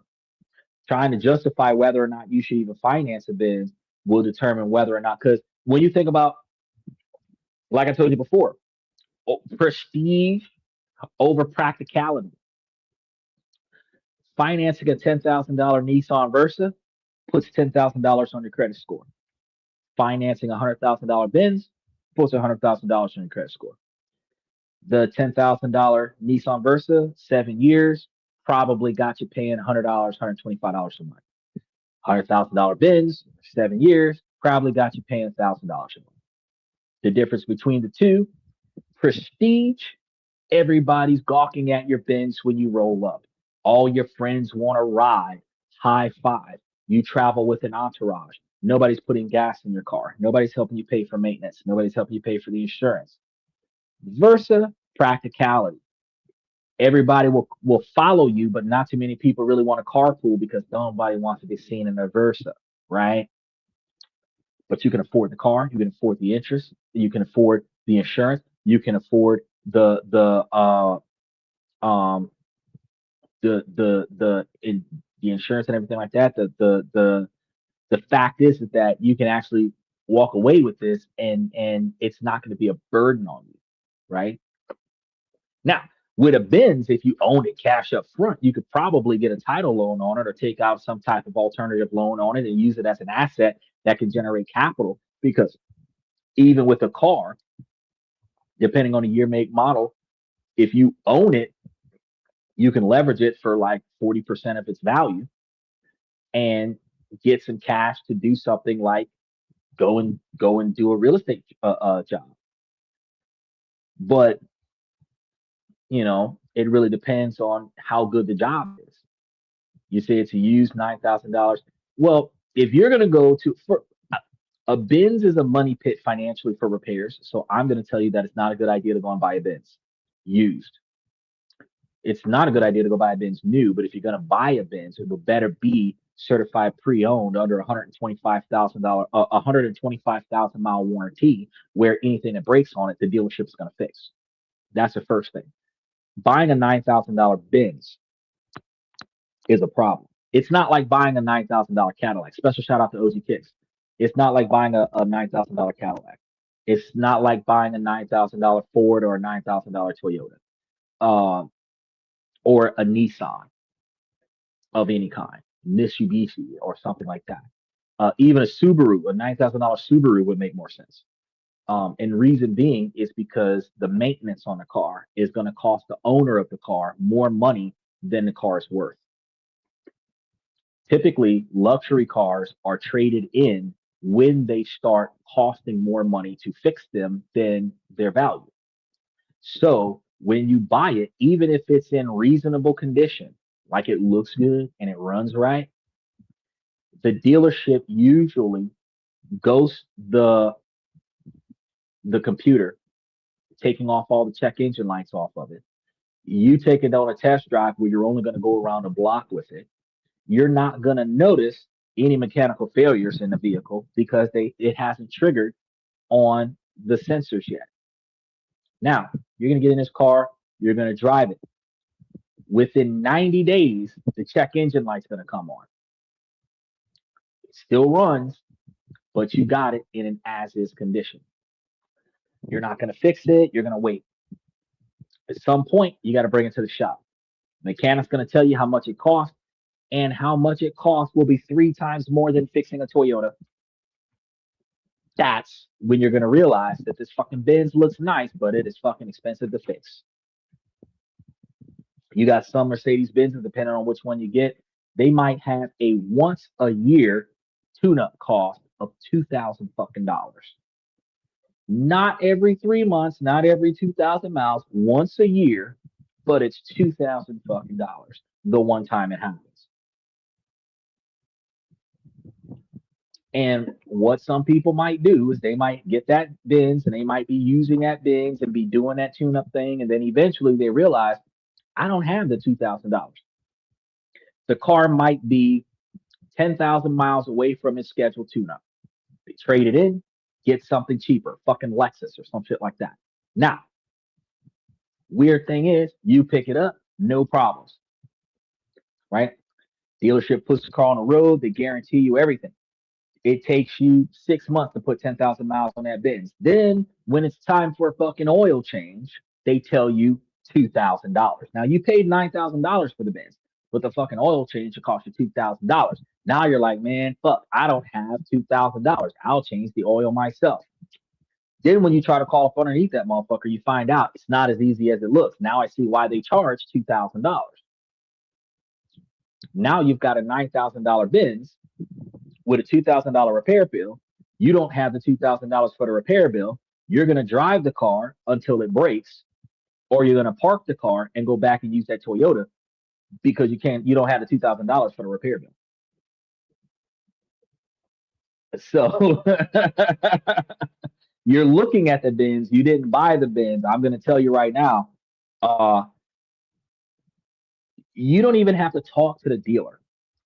Get the VIN number, the make and model of the vehicle, do a Carfax on it, make sure it hasn't been crashed yet, and then look up the service costs for standard repairs on the vehicle. You get the mileage of the vehicle and see what the recommended service costs are at that particular mileage. Then, when you do go talk to the dealership, find out if those repairs were done already. If they weren't, I don't want it. If they were, and you've got paperwork to prove that those repairs were done, the general maintenance on a vehicle was done, I might take it. But then I also got to ask myself, if they just did the $2,000 oil change and the $2,000 oil change is going to be needed in the next 15,000 miles, am I going to put 15,000 miles on it in the next 12 months where I got to do that $2,000 oil change? Or am I only going to use this as a weekend driver? And if I'm going to hold the Mercedes Benz, knowing I've got a $2,000 general maintenance bill that's mandatory on the car every 12 months, then am I going to put $200 a month aside for that $2,000 repair bill? Can I afford to put that kind of money aside? If I can, then I'll get the car.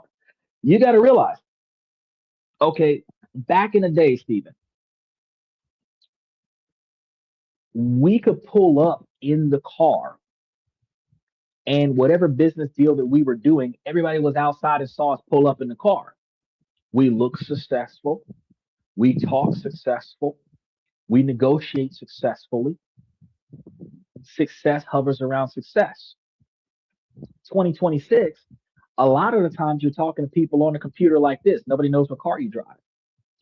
A lot of the times, everybody's already in the building. If you got there late, nobody knows what car you drive. If you got there first, trying to show your value in the deal, nobody knows what car you drive. Why? Wealthy-minded people don't always drive luxury cars. It's because practicality is what you're supposed to be buying. Broke-minded people will buy a luxury car at a cheap price because I can't afford a brand new luxury car. I ain't gonna cap. I got a Cadillac, but I didn't buy that Cadillac because it was a Cadillac. I bought a Cadillac because that motherfucker was the cheapest car on the fucking lot. And it didn't let me down for 3 fucking years. I paid $4,000 for that Cadillac. Half the price of your Benz. I paid $4,000 for the Cadillac. And wait, I had a breakdown, and I paid $2,100 on a breakdown, which is $6,100, and that Cadillac's running strong since 2023. You're about to spend $9,000 on the Benz, and you don't know what's wrong. If I put $2,500 on the sunroof, I would be right at $7,600, which is still less than your Benz. I know. You said I just wanted to pull up on campus to impress women to keep it real. I know, and that's the reason why I have this conversation with you. That's why, because we only got like 12 pages left, 14 pages left on today's show. Uh, that's why I'm having this conversation with you. If you are driving a Benz on the college campus to attract gold diggers, because that's what you're going to attract. And truthfully, you can attract those same gold diggers with a Prius. You can attract those same diggers with a Honda Civic. You can attract those same gold diggers with a Grand Caravan because bitches travel in groups. And if you've got a van, you can put all the bitches in the back. So you don't necessarily, you can get a Voyager, which is cheaper than a damn Benz. And because it's got the power doors that slide open, it's fantastic for hoes on a campus. You can do that. It'd be cheaper, more practical.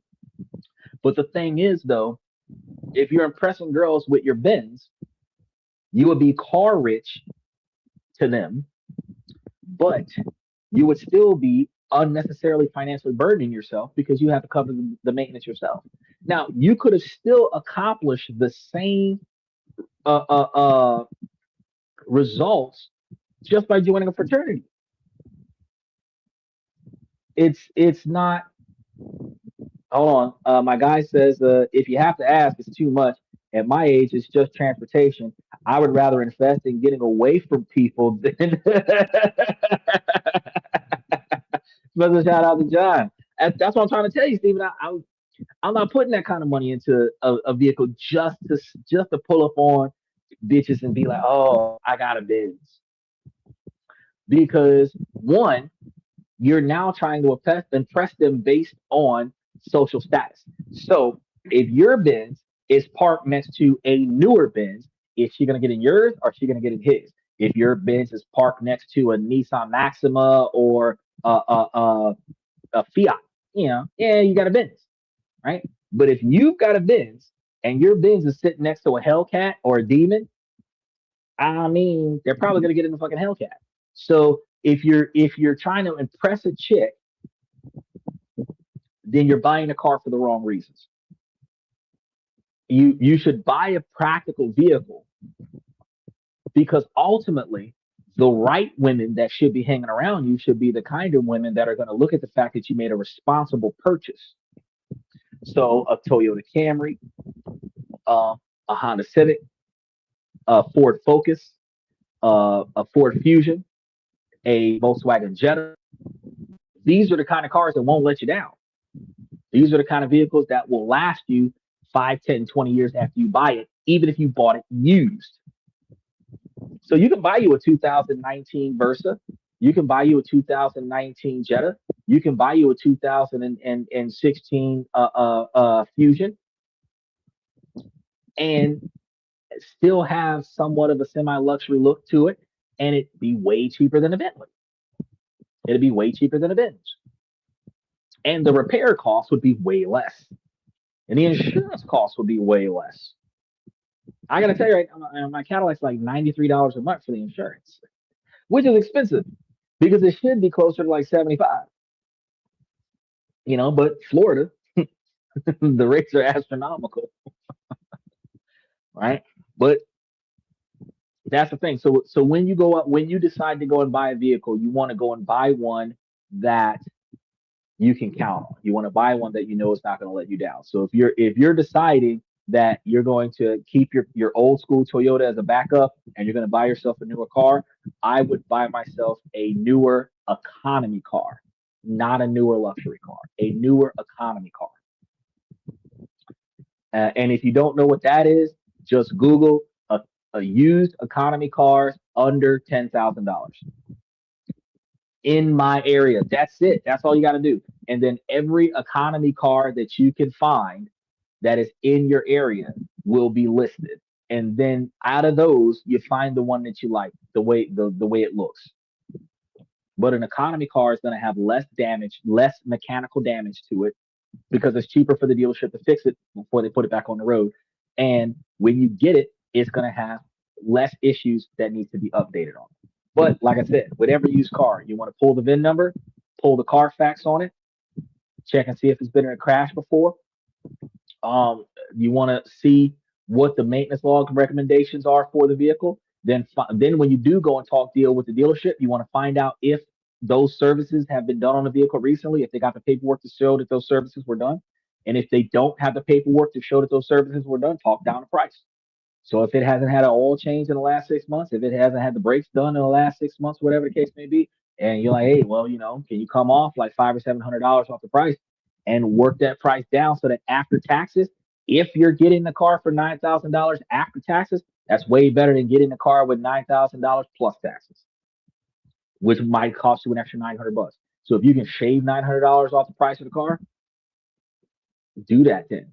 If you can shave $1,000 off the price of a used car, where tax, title, and license, you're paying that $9,000 out the door instead of paying the $9,000 plus an extra $1,000 in taxes and title and fees and stuff, where you end up paying $10,000 for the vehicle instead of $9,000 for the vehicle. That is a whole nother ballgame. And ultimately, Stephen, you want to put yourself in a position where you're not financing a second time, because once you pay off the one car that you got, you don't want to have $250 a month payments on another car that you're buying. You get it cash up front or you don't get it, right? If you got to trade in your old car, your old Toyota, as a down payment, and then you pay the difference when you drive off the lot, you drive off the lot only owing nothing to the dealership. That is going to be the smartest financial move that you're going to make. And you're going to be able to do that more effectively with an economy car. It's not about what the bitches think, because again, if you're on a college campus as a middle-aged man talking to the bitches on a college campus that are going to be between 18 and 25, they should respect your sage advice as an older man that is talking about being fucking successful, as opposed to he's handsome and he's got an expensive car or an expensive looking car, right? That's going to be the dynamic that you want to deviate away from. Because if you're only getting the chick because of the stuff that you've got, you now have to keep up with the Joneses to keep her attention. Now, when you think, well, I'm not trying to keep these girls, I'm just trying to hit it and quit it, one night stands, blah, blah, blah, blah, blah. Bro, you don't need a car for that. All you got to do is just pay for the Uber.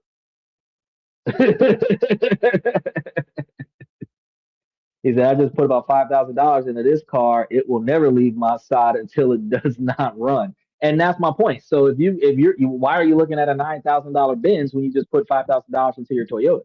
Like, that's my point. That's my whole point. My whole point. Because if you were getting rid of your Toyota and you were going to sell your Toyota and then put $5,000 towards another car, it would probably be a newer model Toyota. You might get rid of your 80s, 90s model Toyota and get you like a 2010 or 2015 model Toyota, and that for $9,000 and $5,000 of it was cash plus a trade-in. That would make sense. But to park a Toyota and get a Benz, that's a waste of money. To trade a Toyota for a Benz, that's a waste of money. You might have could have found a Lexus for $5,000, but no, that's a waste of money. And you got to think, because I had a 2003 Chrysler 300 that was with 83,000 miles, that was like $8,000. So when I found the 2008 Cadillac with 155,000 miles for $4,000, to me that was a steal, because it was cash up front. I had $6,000 in my pocket, and I was like, no, I don't want to spend all of it. You know what I mean? So they got it to me for $4,000 out the door. Tax, title, and license, $4,000 out the door. So I still had $2,000 left over. That's why I bought the Cadillac. I didn't buy the Cadillac because I wanted a luxury car. I bought the Cadillac because it was fucking practical. It made sense. It had the same gas mileage that the Chrysler had. It has the power seats, the power windows. It has the fog lights. It has the sunroof. It has all of the amenities that I would want to have in a car. Didn't have air conditioning, but it had everything else. So for $4,000, that was a good deal for me. But I didn't get it to impress people. But people are impressed when I pull up with it, because they're like, shit, that motherfucker's still running. Not, wow, that's a good car. It's like, wow, that motherfucker's still running. you know, and I drive that car cross country. I drive that car cross country. I can't say that I'm gonna drive a Benz cross country, but I definitely drove that Cadillac cross country. Right? I got a 2020 uh, Dodge Ram 1500. That one was like $45,000. I think the Cadillac was a better buy than a Dodge Ram.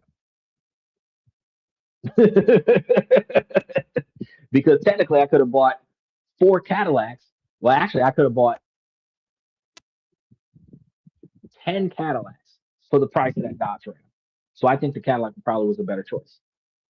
So going forward in the future, when I start looking at other cars, if I think, well, one of these cars might be too old to fix, that's never true.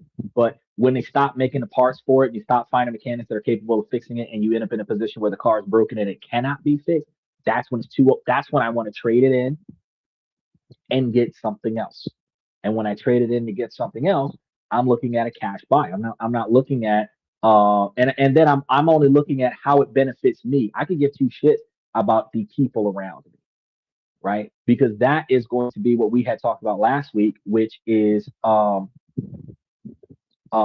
flashing your wealth. You're doing it for social acceptance. You're. It's loud wealth. It's not the silent wealth that I promote that I tell you guys to future aim for. You don't want to get a Benz and look rich, look like you got money, so that the girl will expect you to pay for the date. You want to look like you're normal, or fuck it, look broke, so that she's not expecting you to have money. So if you offer to pay, it's a fucking generosity, which is what it was supposed to be to begin with, and she's actually appreciative instead of sitting there with the expectation and the handout like, oh, you should be paying. You drive up ends. No. And Lord knows, I don't want to park an expensive car in front of a non-expensive house. You know what I'm talking about, Steve. I don't want to do that because when you start trying to impress society, if your car costs more than your house, nobody is going to be impressed by that. They're going to think that that's a waste of money. You're not going to get the social applause that you think. Yeah, people are going to know that you waste money, and then the women are going to come and talk to you because they think that you're going to waste money on them. And yes, if you've got a little extra money from your student loans and your scholarships and stuff, and you decide to throw a couple $100 down on taking a couple of sorority girls out on a night on the town, that you might actually get laid with some hot sorority girls that are half your age. But it's a waste of money. On a college campus, what I would be looking for at my current mentality is the type of women that are ambitious to the magnitude of growth and cooperation with me, even if we're not in a relationship. My female friends on my campus, which are basically going to be women I wouldn't be willing to sleep with because no guy makes friends with chicks that they're not willing to sleep with. My female friends would be women that I can make money with. And those are going to be the only women I'm going to have in my on my scenarios. So if you see me with 10 women and you, oh, he's a pimp. No, I'm a prophet because there's 10 ideas behind me, and we're about to put them all to work so that everybody can make money for us.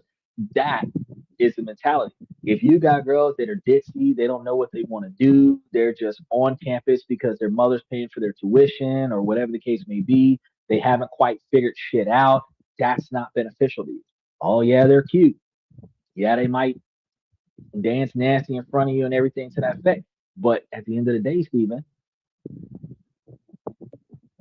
you don't benefit from none of that. It cost you to get there. You had to pay to get to the event. You had to pay for their attention. You got to pay at the bar. You got to pay for parking. You got to pay, so that you can look at something that's not going to turn you a profit. Again, that brings us back to what we talked about 45 minutes ago, is that you have to ask yourself before you spend this money, is what I'm spending my money on an asset or a liability?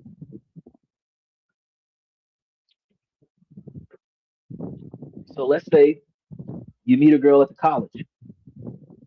She's got a dad that's a used car dealer. You've got a car, but you could get a second. You and her out at dinner, y'all are talking. She mentions this, and you might help her study. And in return, she introduces you to her father, and he gives you a discount on a car. That girl is an asset because she knows somebody who can put you in a car cheaper than the $9,000 car you're about to waste your money on. Alternatively, you're looking at a girl across the room. She's hot. You want to get to know her, but you got to pay for cover. You got to pay for gas. You got to pay for parking. You got to pay the tab. And the only thing that you're probably going to get out of this is laid. That's a liability. That's a liability. For the fact that we talk about on this show just about every week, how women believe that their career, that their education, and their alleged skill set are things that make them valuable. As men, I call bullshit. And I believe that we should put that shit to the test. That if they really believe that their career and their knowledge and their skill set is what makes them valuable, then show me your value. Don't just come up here and think that because you're cute that you're supposed to get on my bar tab. I need to see the value in you before you get on my bar tab. I need to see the value in you before you get in my car. So as men, we need to stop parading around our resources, peacocking to attract women. Because our resources is what they want. So at the end of the day, you don't even know how much I have. I need to know how much you're worth to me before I show you what you will get from me. And it should not be the other way around. My assets should not be on display like a kiosk at a job fair for all the chicks to pass by until one of them decides to sign up. Elon Musk is a billionaire. And without knowing his name, he is a billionaire. When you look at him, he dresses normal. Jeans, t-shirt, sometimes with a print on it, sometimes a blazer, regular ass shoes. He's a fucking billionaire.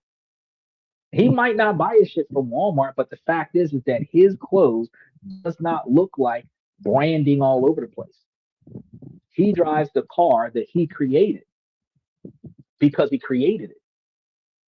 But what other vehicles are you seeing him in when he's not in a Tesla? They're not luxury cars. They're regular cars. At the end of the day, he reinvests in himself. And if that's the billionaire mindset, why are we not doing the same thing? So the people that he's going to give his time to are people that he's going to benefit from. A press conference talks about things that investors want to know. So I'm sitting with you for free because the people who are listening to this are going to give me money. That is the return on your investment. But if you're talking to a chick to get laid, that's no return on investment. That is a bad decision making skill. That, in the sense of our bridge loan conversation, would be a bad business deal because you're putting up all of this extra money with no return on investment expected. And we should never be putting ourselves in that situation. We should never be setting ourselves up for the downfall of if I buy X, Y, and Z today, then I might get bitches next week. No, no. I should be curating the group that I socialize with to make sure that they put money in my pocket the way they will get money in their pocket by being around me. Not because I'm going to give it to them, but because I'm going to show them where the money's at. I'm going to show them how to get it. I might even get it with them. But you're not profiting off of me. You're profiting with me. And that's what men have to change their mentality of. Any reasonably valuable woman that's going to be a female friend or whatever, she's only there because you're profiting together. She's not profiting off of you. You're profiting together. If you're not profiting with her in your presence, she is a liability, and you need to remove all negative liabilities out of your life. Otherwise, that is the quickest way to stay broke. because you start paying for these females, and they'll say, yeah, they'll accept the gifts, they'll accept the anklets and the bracelets, and they'll accept the bar tabs and the free rides and the free food and the lavish gifts, and they'll accept because you're offering. Some might even demand it, but at the end of the day, once you lock that female in, you're a paymaster for the rest of your life. You're gonna forever pay to keep her there. But if you find a valuable one, the only time that she's talking to you is when she's trying to put more money into your pocket. The only time you're talking to her is to update her on how y'all are being successful together. That is the kind of relationship that you need to be in these days. And until you find that, you need to be focusing on your grind. So don't go get that Benz. Don't go get that Benz. Don't. If I was you, you just put 5 grand on your Toyota. If I could find another 5 grand to put on this Toyota so that none of the check engine lights are on, do the tune up and everything on that bad boy. Maybe if you got to repaint that bitch, the original paint job, just repaint, update the paint job. That's it. That's all I'm doing. That's it. If you want to update all the cosmetics on it to make sure that everything's functioning in the vehicle, the restoration project. I would do a restoration project on a car that I own before I spend a bunch of money on a car that I've never had before. And I've driven a lot of cars in my day. They drive differently, but they're all the same. Not mine and not my responsibility. And you want to keep it that way. Now, you want to make sure when you're dealing with these lenders, you want to do your due diligence on the lenders. You want to look for a company with a long track record of positive reviews where they're not fucking over their borrowers. A legitimate lender will be transparent about their rates and their fees. You want to be wary of anyone promising terms that sound too good to be true. You want to read the contract and read the fine print because an experienced bridge loan broker can be one of the most valuable guys in this particular process. Now, when you get a term sheet, you want to read every single line. You want to pay special attention to the default rates, extension options, and prepayment penalties. And prepayment penalties means that if you pay it off too soon, that there's actually going to be penalties involved. You need to understand the cost of every possible scenario. Now, the single most important question that you can ask a potential lender is this. My plan is to exit in 12 months. What happens if I'm delayed by three months or 6 months? What about that? Show me in the contract exactly what my options are. And I can tell you that a reputable lender will have a clear, predefined extension process. Though it will be expensive, it will be clearly defined and understood. A predatory lender will be vague or very dismissive. If they can't give you a straight answer, just like the car dealerships, when you ask them for the itemized price of the car, why are you paying so much for the car? Oh, don't worry about it. Let's just focus on your monthly payments. Tell me what your monthly payments is. I'll talk to my boss and I'll see if I can work it out. That deception, no, bro. I want to know what I'm paying for. What's the initial price? What's the interest rate? What's the final outcome if I pay for the entire life of the loan? What am I paying for amenities wise on this vehicle? Certain things, can you take that off of the price of the car? Like, for example, floor mats, the decals of the dealership. I want all that stuff taken off of the vehicle, or come down on the price. Oh, well, it's as is. No, it's not. The MSRP is as is. All of the extra amenities in the price that is not part of the car. It's not bolted into the car. Can come out of the car, and that would actually remove the price. Because why am I paying $150 for floor mats when I can pay $20 at AutoZone for fucking floor mats? So the same floor mats sometimes, just without the dealership logo on it. All right. Now, above all else, you must have a bulletproof exit plan. You must know how you're getting out of the deal before you even get yourself into the deal. And you must have a backup plan in case the original plan doesn't go the way you want to go. And for the highly experienced individuals, you want to have a backup plan for the backup plan. If you thought you were going to fix a flip, turn it into a rental property. You thought that you were going to be able to refi and you might have to wholesale. But you got to make sure that you do this in the right way so that you have a way out of this deal so that they're not taking all of your assets and all your efforts.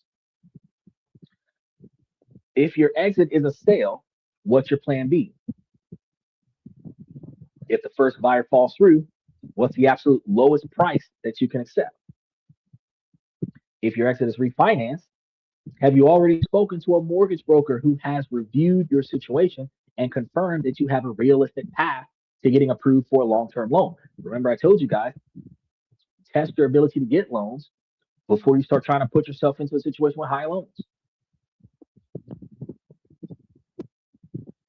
And you must stress test your own assumptions. Assume your project will take 50% longer and cost 20% more than you plan. Does that type of deal still work for you?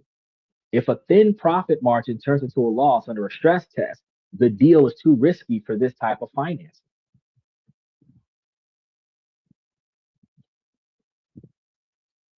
You're asking an outlandish question because you're asking what's the rates and never take out equity. Um,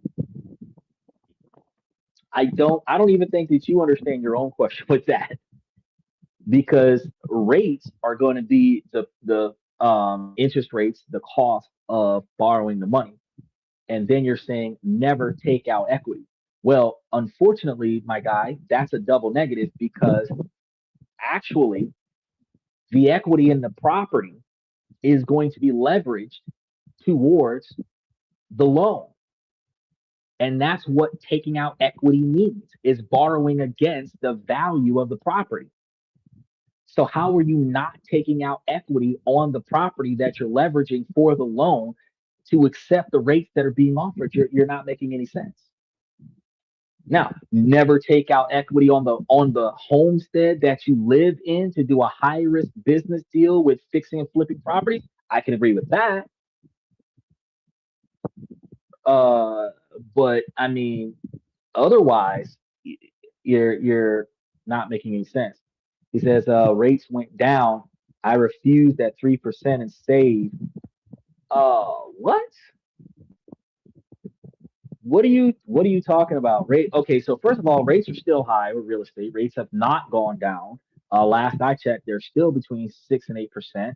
For the most part, around 7%, 6.5, 6.9%.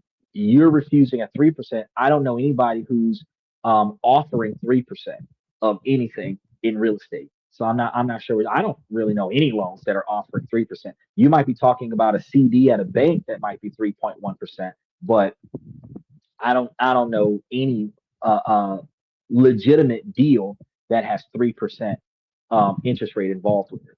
Even a lot of the brokerage assets that we have are 5, 7%, 4%. I don't know anything that is 3%. You said a 7.5 V to 3 locked. Well, congratulations. That sounds like a too good to be true deal. I would have to see the paperwork to verify it. But that's to me, that's not a real deal. If your cousin offer you 3% on the deal, that might make a little bit of sense. But no, I haven't seen anything like that. Typically, when you see like 3% of like $5 million or some shit like that, 3% of like 100 acres of property, and the reason why the percentage is so low is because there's millions of dollars involved. Because 3% of like $10 million might be like $300,000, versus 3% of the average property between 500,000 or less. 3% would be closer to like $15,000, and nobody's doing hard money lending at 3%. Okay, when regular 30-year fixed mortgages are doing like 6 and 8%. You're a VA loan and a refinance, a stress loan that does the 40-year 2.5%, and that's the only one that does it is the VA. All the rest of them are doing the standard market rate, which is like 7. So that it's not. I don't know. I have not verified what you're talking about. So I mean, if you got it, congratulations. But I've never seen that in the last 2 years. 3% for real estate.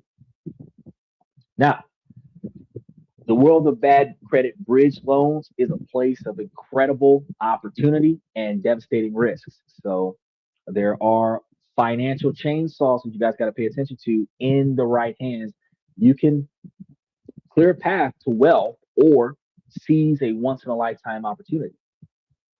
They're going to speed things up when the bank would offer a sloth position and access when the system has shut you out. But the trade off is going to be severe here.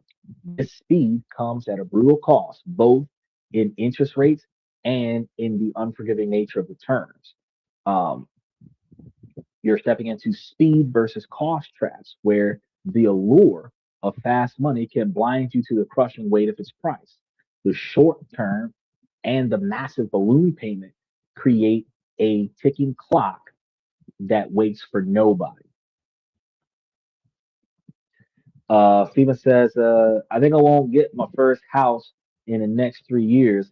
It is great to learn all this stuff now. I would totally like to get into fixing and flipping. I, if your dad owns his own place and you're going to inherit that place, I agree. I would go ahead and ride the wave of inheriting whatever dad's got, and then start by doing some fixing and flipping with some real estate. I personally don't think that it's a good idea, even in this market, to do fix and flips because you need a lot of money up front to get it started, even if you use somebody else's money, and then you have to rely on somebody else taking that debt off your hands. I would recommend that you would do fix and rents. You know, I think that would be more beneficial. And the reason why is because each property that you have, even if it's tied to a mortgage, each property that you have would be generating an income. And that income would be income you don't have to work for. The more properties that you have paying you rent, the more liquidatable capital that you have. If you ended up in a position, you say you're trying to wait 3 years from now. If you were in a position where you had like 3 to 5 houses and you decided to refinance and pool all of those houses together in a larger loan, um, you could find yourself potentially going from 3 or 4 small single family homes to one apartment complex and massively maximize your profits. Um, the difference, because real estate is going to be one of the ways that you're gonna make big money over time. So even if you were to buy an apartment complex, a quadruplex, a duplex, a fourplex, whatever, and at least one of those units is yours to live in, and then the rest of the properties are being rented out, you can still find yourself in a place where you don't have to own a single family home if you can live in one of the units of the apartment complex for free. Especially if the apartment complex will pay for the standard utilities. You don't have to pay any rent, light, gas, or water. You don't have to pay for any maintenance costs. You don't have to pay for landscaping or anything. Your tenants is paying for all of this stuff. All you got to do is pay for your phone bill and your car note. That is a better lifestyle to have, and then you can start using your money in other places. He says he owns a broke down trailer with no land. He pays for lot rent. That trailer is trash. That don't mean nothing. The thing about it is, Stephen, is that when you're ready to go from living in a secured location, because that's what you have, whether you value it or not, the lot rent is guaranteed. The landlord is not a dick. You're not looking at forced relocation. It is a guaranteed spot to start for you. That's what you need to pay attention to. Start building cash flow first and then start going into expansions. If you go from single family homes that are being rented out where now your tenant is paying your lot rent, your rundown trailer is being paid for free. Eventually you can go from single family homes into duplexes, fourplexes, quadruplexes. Then you can move out of that trailer into an apartment complex that you control. Then you can move from that into one of the single family homes that you control. And ultimately, because your tenants, the other tenants that you have, are paying for the house, the fourth or fifth or eighth house that you get, that might become your homestead. And all of the other tenants are covering your costs. That makes more sense, right? But if you say, well, I'm going to walk away from this dirt cheap lot rent because I don't like the quality of this trailer, and I'm going to generate a unnecessary monthly income to rent an apartment or own a house or rent a house just so that when people come over, I look more prestigious. You're still making a financially responsible decision because nobody needs to come to your house. Nobody needs to come to your trailer, especially if you had a Bentley outside. Why would you put a Bentley outside or a Benz outside of a trailer? You don't want people to come over to the house because you don't want people to know what you have. It's not about because I'm embarrassed about the trailer. It's because I don't want anybody to know what I have. I'm in the middle of fucking nowhere because I don't want anybody to know where I am and what I've got. And the idea about that is that if nobody knows what I have, nobody has the initiative to try to take from me what I have. This prevents me from spending unnecessary money. This prevents me from spending unnecessary money in litigation. This prevents me from spending unnecessary money on people who think that because we're just friends, that I'm supposed to be able to fund their entertainment. Your best bet is to stay where you are and expand the cheapest way possible, have the cheap overhead, the cheapest personal overhead possible to take all of your extra capital and reinvest that into making money make money for you. And then as your expenses or as your profits and income increases, then you can decide to upgrade your standard of living.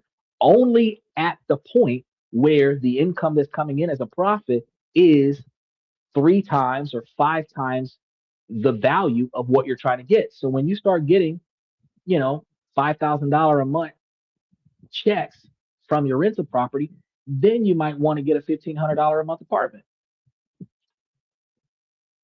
But until you're getting $5,000 a month checks in rental properties, you need to stay where you are with the trailer park. Ivan says, I agree with that guy. Go for cash flow first and refinance later. This guy says, well, in 2020, 30-year rate locked in was at 2.6 for COVID in January alone. There were dips in decades, just good timing. Those are Minnesota rates. Okay, so those are rates that you got a fixed mortgage from 6 years ago that you're referring to right now, which doesn't exist in modern real estate. So congratulations. Like I said before, that's not an existing rate. Um, and interest rates used to be lower before the real estate boom. Interest rates may go down over the next 5 or 10 years, uh, but that really depends on how the real estate market is going to pivot with the new real estate laws that just came out over the past 3 weeks. And it's going to take another year to 2 years to see how the real estate market changes because with all of the forced sales that is going to happen from the new laws that just came out with real estate, you're going to have more of a buyer's market where sellers are going to be forced to sell single family homes and more people are going to be able to get it cheaper than uh, uh, what they were getting them before. But you also have to understand that as long as we're at war, interest rates are not going to go down. And as long as interest rates don't go down, you're probably not going to see like 5% or 4.5% unless you're like a veteran with good credit. Yeah, not today, but dips will come again. Oh yeah, they typically every 5 or 10 years the dips happen because the 2008 crash, the 2019, which was like 10 years later, 10, 11 years later. So 2028, 2029, we should see another dip.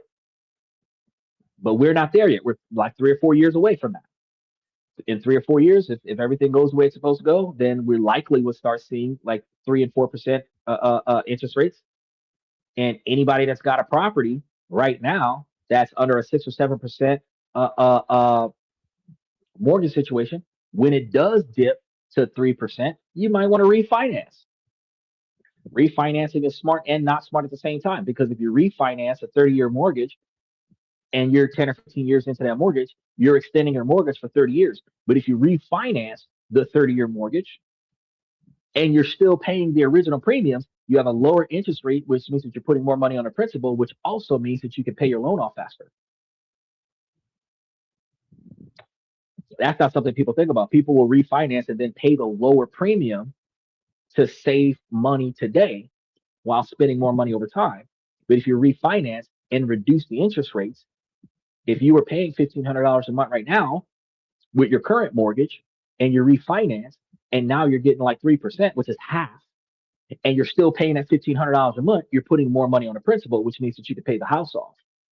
And when you refinance, you're going to be refinancing off of what you owe left over. So while you might have originally financed the house on like 80% of the value of the house or 100% of the value of the house, when you refinance, you're probably going to be refinancing at 50% of the value of the house, which means that at that refinance, you're going to be significantly lower, where your $1,500 a month payment might actually now be closer to like $500 or $700.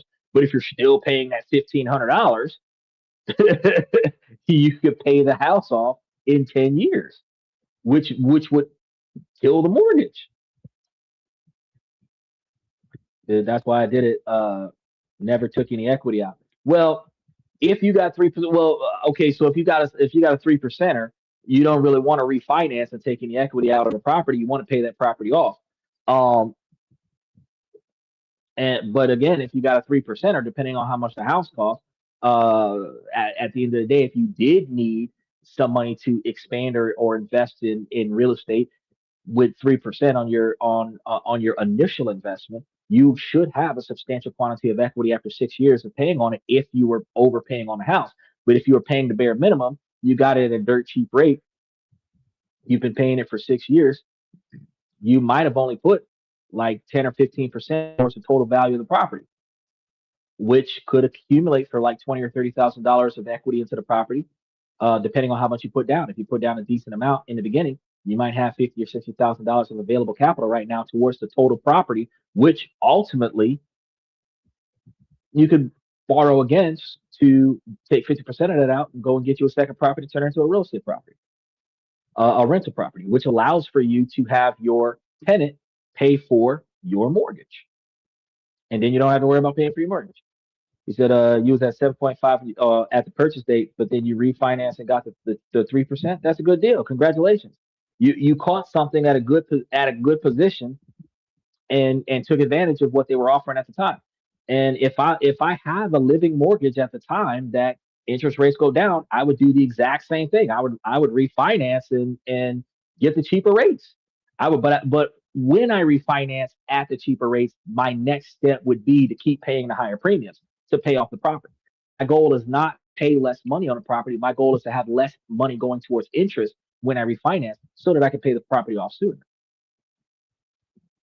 Yeah, good sum of money on the down. Yeah.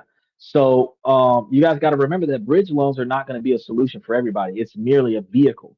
Your exit strategy is going to be the solution for your real estate observations. And your entire focus from start to finish must be on how you're going to pay back the lump sum cash on time. So if you don't have a clear, realistic, and verifiable answer to that question, you're not making an investment. You are making a bet that you can't afford to lose. And ultimately, when we start talking about because in the past, like you said, 6 years ago, 10, 15, 20 years ago, things were financially better in the economy. And the stuff that we used to be able to do and get away with back in the day, we can't pull that shit off in 2026, going into 2027. We have to find another way. And that's why we cover these different topics on a regular basis so that you guys have other alternatives to finding another way. But before you take action on finding another way, I gave you new questions to ask. Now you need to do your research and you need to be able to verify which ways work best for you. If you've got a 3% property, you don't want to refinance that 3%. You don't want to take a HELOC out on that 3% where the HELOC is going to be at 7% because that's going to give you an average higher interest rate. But if you're taking out a HELOC on a property where you might have 100 grand available on like a $500,000, $700,000 property, and you might want to take 50% of that out and go and get you a second property so that you can get you extra income. That might be a good idea. If you HELOC your original property to get you a second property that's going to pay for both properties, that's an investment. Yeah, that 7% fucking sucks, but it's the cost of doing business when somebody else is paying that 7%, right? That's the difference. If your total mortgage is covered by somebody else, if you even if you were to leverage the whole current house for a second house, which I don't recommend you doing it with your homestead, but if you did, where both houses are under one mortgage, and now you're paying for two houses for $3,000 a month, and the other guy is paying $2,500 of it. You now only got to pay $500 towards the mortgage. You can keep paying the $1,500 a month that you was paying, but you'll find yourself being able to knock that mortgage down quicker. You'll be able to cover a lot of that extra profit under a tax blanket of paying back a loan, which allows for you to defer from having to be responsible for a lot of taxation on your properties. You could pay the properties down quicker, which allows for you to be able to do some shit like refinance that shit a third time. If I took out a HELOC, I would have invested in gold, but can't see it in the future. Uh, I would not invest it in gold. And the reason why I wouldn't invest it in gold is because if I took out a HELOC, the interest rates year over year is not nearly as much as the cost of the HELOC. If I was to take out a HELOC, I would put that into a high interest real estate investment trust that's paying 22% return on investment so that the 7% on the HELOC is going to be less than the 20% return on investment on the brokerage account. I can use the brokerage account to pay off the HELOC, keep the principal, and use the principal to generate more dividends so that I can use that money for something else, which again could free up the capital in my house where I don't have to pay for my house anymore. If I could borrow 80% of the value of my house and put it into a brokerage account where I'm getting 20% return on investment, and I take that 20% return on investment and put it on the house where the house gets paid off. Now I don't owe anything on the house. I still got the principal in the brokerage account. I didn't have to pay for the house. The brokerage account paid for the house. I actually benefited from that HELOC as opposed to gold. Gold wasn't 300. Was gold $300 an ounce in 2006 or 2019? I'd have to talk to Michael about that. Michael knows because gold was like $200 an ounce back in the 70s. And if you would have took out a HELOC back in the 80s or 90s and you held it until 2026, where you can now at $300 an ounce sell that at like 10 times more than its current value or its original value, then yeah, if you would have bought the gold. But then again, when you still think about how the year over year growth from $200 in 1976 to $4,500 in 2026, what was that? 50 years? 50 years to gain what? $3,400 an ounce? 50 years. Now, again, if I'm putting it into a high interest brokerage account that's giving 20% return on investment year over year, 5 years I would double my money. I mean, yeah. When you think about on paper how gold used to be a certain quantity of money, if you would have bought all that gold back then and you still would have had it, you could sell it now because it's only a profit once you sold it. Then yeah, you probably would have had something. But think about opportunity cost. If you're getting 20% return on investment, in 5 years you double your money. 50 years,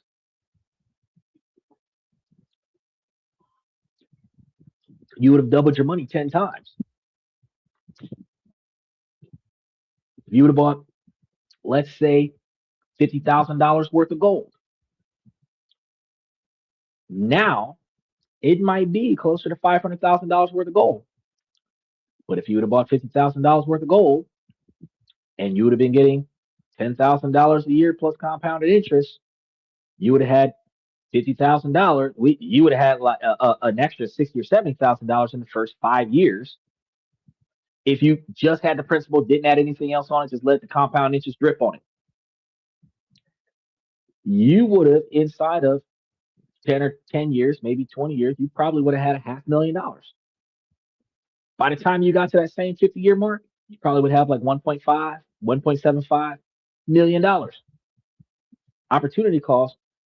Gold is stable increase, but the opportunity cost, the higher volatility in the real estate investment trust that has been around for the last 50 years would have been way more profitable to you, which means that you ultimately would have been making a shit ton more. And then real estate investment trust pays you dividends every year. So, or every month, matter of fact. So instead of just having $500,000 of gold on paper, $1.75 million that's paying you 20% return on investment, where you would likely be getting $300,000 a year, probably would have been way better. He says, I hear silver might be going up, but not sure. Silver's going up right now because we're at war. Um, but silver's going to go back down again when we stop going to war. So what's happening right now is directly impacting the price of silver. Uh, Silver used to be 10% of the price of gold, but now it's not. Silver is right now right around $65 per troy ounce, where gold is right around $4,500 per troy ounce. Copper is right now $6.80. I would say per pound, but I calculate closer to the same, which is 10% of the value of silver. So um, you might see, while we're still in conflict with Iran, you might see silver go back up an extra $10 or $15 per ounce. But once they settle that squabble, whenever that does happen, it'll go back down again and level off at around $60 or $65 an ounce. So if you're trying to ride the wave of volatility on silver and make that $10 or $15 an ounce quick money and buy into it now, and then when it spikes to like $80 an ounce, you sell it and just sell it. Don't try to ride the wave to $85 an ounce. You want to sell it because the day that Trump says the war is over, the next day the stock will plummet. So you want to, once you hit like $80, you want to just sell it and then benefit from the fact that you had it. Then when it goes back down to like $65 an ounce, buy back in and be able to benefit from that particular situation. But it is not going to revalue itself to the $4,000 that gold is. If it doesn't revalue itself to 10% of what gold is, where it goes back down to like $50 an ounce, gold might spike up to 5,500 by mid 2026. I mean mid 2027, but it's not worth doing. Yeah, right. Too old to ride the waves. I'm retired with a good pension, Social Security. But that's my point. That's my point. That's what I'm saying. I would not be doing gold and silver when I'm trying to ride on a pension. If I'm trying to ride on retirement, I'm trying to live off of the dividends on my investments. So I'm trying to build me a brokerage account that's a 100% dividend paying brokerage account. I've got some stability and some volatility, averaging out 15 or 18% return on investment. And I'm getting out of every $100,000, I'm getting $18,000. So if I could put away $200,000, $300,000, $400,000, $500,000. I've got $60,000, $70,000 a year coming from a brokerage account that I can count on. I can give Uncle Sam $15,000, $20,000 a year and still have $50,000 or $60,000 a year to pay for my standard of living. And I don't have to wonder where my money's coming from. I don't have to give a shit about what's going on with the stock market because these blue chip companies have been around for 50 plus years, paying dividends for 50 plus years, never missed a payment. And, these are the ones that the billionaires became billionaires on. And if we're paying attention and riding the wave on these low cost, high interest paying, especially they're low cost right now because of the volatility, because of Donald Trump's term. All of the decisions that he made set the market into disarray, and that's the reason why the prices are so cheap. So it's not that the market is failing; it's that the market is benefiting you because you can get everything at half price, or shit, 70% off, 80% off, and then just ride the wave. When everything stabilizes, and presidents stop making decisions, and the market starts going up, you can get the growth on the share price, and you can get the dividends that you were locked in at the 20% return on investment. And not too many people are thinking about that. I already got the stock party. I was supposed to tell you about it. The stock party popped up sometime yesterday, and I was like, shoot, I grabbed it. The Netflix one. Yeah. I completely forgot to say something. I just seen it between last night's show and today, and I had grabbed it, and I was like, I'm gonna jump on the show and I'm gonna tell Steven about the stock party, and I forgot. Oh shit! But I'm glad that you kept me in the loop, though. It says I got about 20 grand from interest per year from things I don't need or want. But that's the point. You don't have to give two shits about where the money's coming from. The fact that you're getting 20 grand a year from shit that you don't got to do anything for, that's what retirement is supposed to look like. You see a lot of the wealthiest people in movie stars and a movie industry or whatever talking about how, oh yeah, somebody called me and told me come collect this $75,000 check from such and such movie I did 20 years ago. I didn't even know that movie was still being played because they got back end deals. Bro, it could be garbage that you're getting paid from. The fact is that if they're still sliding you 20 grand per year off of shit that you got yourself involved into 10, 15, 20 years ago, that is a true retirement. Because I don't got to do shit now. I just got to collect the money. Right. And that's what I'm telling Steven to do is to lock it in and start working towards having that money make more money for you. He says, I'm in a mood to grab some Johnson Johnson. No particular reason for the pick, but I will lock it in later today. Bro, you don't see Johnson and Johnson going across the screen? That's one of the picks. Host Hostel Resort, Johnson and Johnson, Oracle Corporation, Broadcom, Sterling Construction Company, First Community, Branshire, U.S. Global Jets. That's some of the picks. You're talking about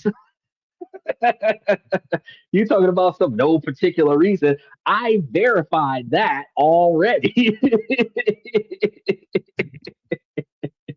I stake my claim on Johnson and Johnson.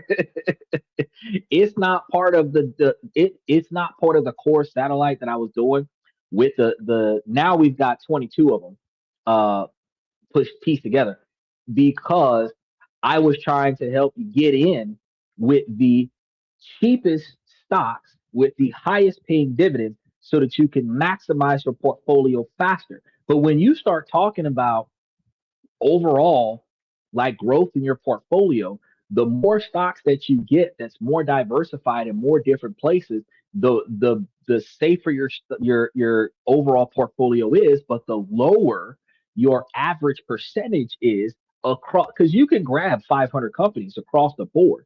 Anything over 20 to 25, you've already gone past volatility prevention, and now you're liquidating your percentage return.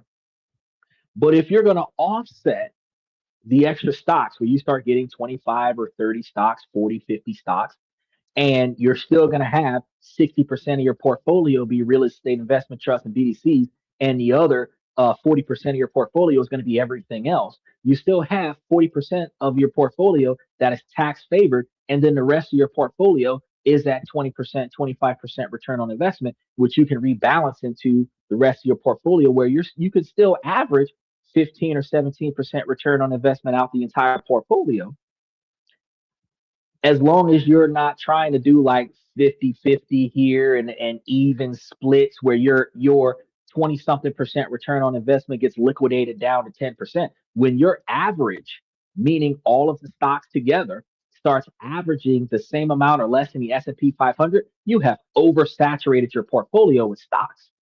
You want to make sure that you're outpacing the S&P 500. And as long as you're outpacing the S&P 500 with the shit ton of stocks that I got going across the screen, because I've had about 25 or 30 of them going across the screen for the majority of the show. And yesterday, this was the second list that was going because we had about 54 stocks that we were following. If you get all 54 of them, you can get all 54 of them. But I would at least grab only the ones that are paying dividends out of the 54 of them, which is probably like 30 or 35 of them. And if you grabbed all of them, plus the two stocks that you found, you probably have like 38. But I would still have 60% 50 or 60% real estate investment trust and BDC, and then the rest of them would share the remaining 40 or 50%, where I would still be averaging 15% out of the entire portfolio total return on investment, still being able to benefit from the tax favorable stocks where I wouldn't be paying as much taxes on my portfolio, but I would still have overall a very lucrative portfolio and a very lucrative portfolio where the 40 or 50% of the portfolio that is tax favorable are ones where the share value and the dividend value grows year over year. That's actually more beneficial because my payments will get larger over the next 20 or 30 years. And I will be able to expand those payments by pushing more money into it from my real estate investment trust and BDCs. He says, I mean, the one I got from the membership, I'm picking that one today. I already have some. Yeah, but that's what I'm trying to tell you. That's why I said Johnson and Johnson is in the list. um, it goes across the screen every few days on the show because it's part of the 54. I haven't put that 54 list up there in a while, so I'm gonna throw it back in there so that you can see all of the ones that we're talking about. Matter of fact, I'll put it in today after the show so that you can see the full list of stocks that I've been watching. And these are the ones that I give you the ones that have X dividends coming up. But I have some that are growth stocks like Tesla and stuff like that. But all of the dividend paying ones, we go over those month over month out of this 54 list. So I'll put the whole list back into the membership again so that you can take a look at it and you could see all of the stocks that I'm following. And you'd be like, shit, this dude's been following. He's following a hell of a lot more than the ones he picked. I handpicked the 19 best ones out of the 54 that I'm following. But if you look at the whole 54, you'd be like, holy shit, this is a lot of stuff. He says, out of the two I found so far, only have the Erie out of those two in my portfolio. Bro, I put both of the ones you told me about into the portfolio. What you talking about? Soon as I did a review and I told you about it, soon as I told you those two were worth adding to your portfolio, where you go from having like 17 or 19 to having 20 or 21, I added those two into my portfolio. So both of the two that you found are in my portfolio. I haven't added them to the list and put them up on the screen yet because I just haven't had the time. But in my portfolio, the Erie stock and the CSCW stock that you told me about, I got both of those. I got both of those because they're the dividends grow over the next 20 years. So one of them has an average 10% return on investment, and the other one I think has a 3% return on investment.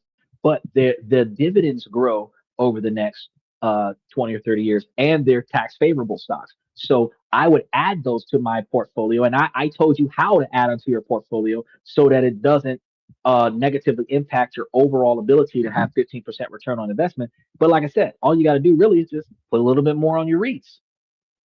He says, I just crossed 3 months on stash and it's a good little start. I would say, man, when you start getting that student loan money, the grants and scholarships and stuff from college, and you start putting that onto your portfolio, when you start seeing 10, 15, $20,000, and you start seeing $1,000 and $2,000 return on investment year over year, you're gonna be like, shit, this is a lot. When you only got like $2,000 or $3,000 into your brokerage account and you see like 200 or $300, you don't really feel like you did anything.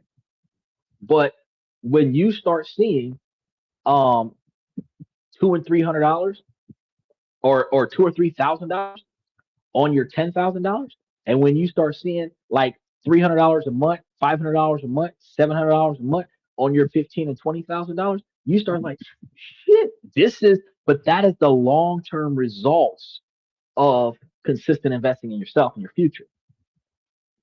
And likewise, like I said, if you've got a portfolio where you've got a significant quantity of capital there, 20, 30, 50, $75,000, and you go to some whatever and say, hey, let me borrow X, Y, and Z.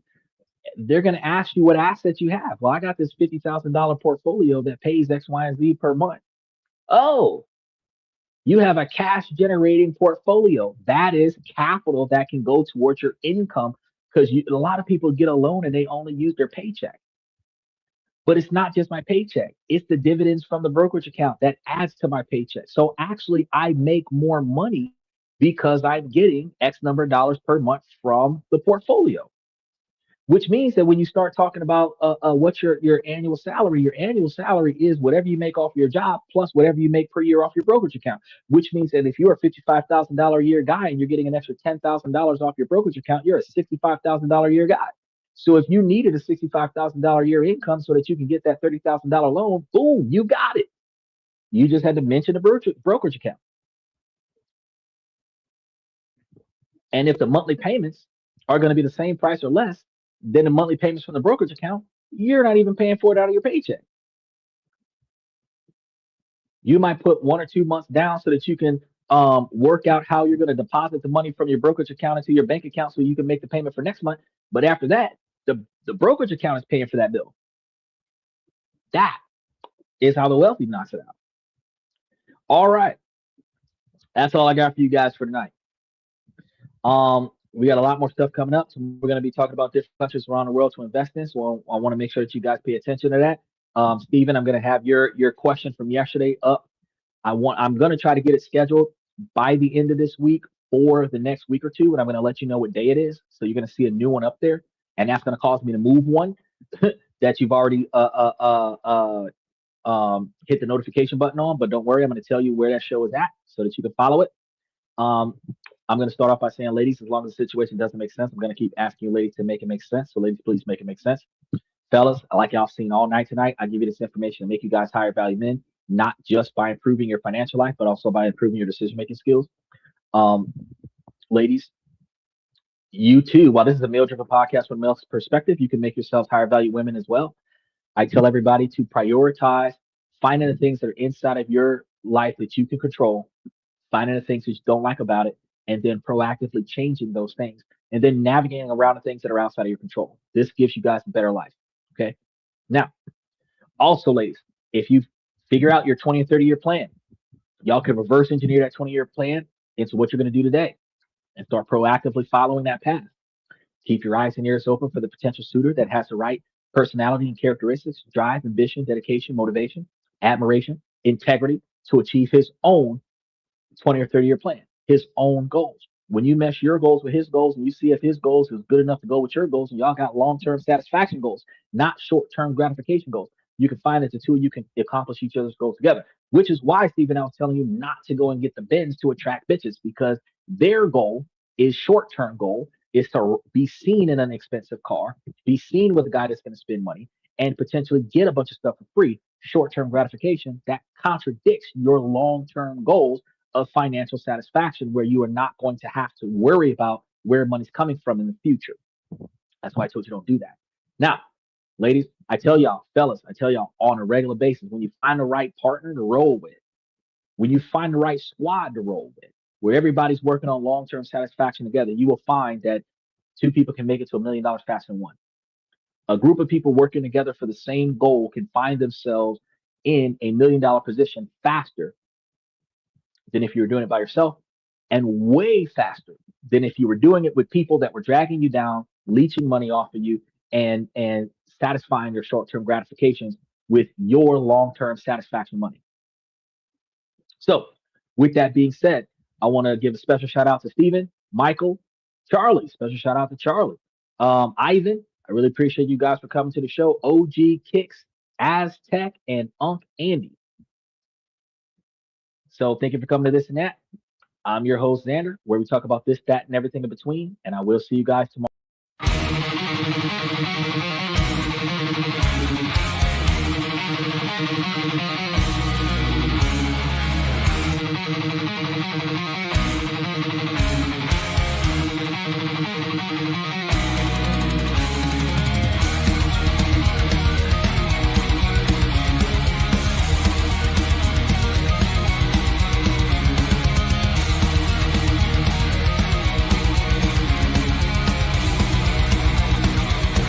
Higher ground.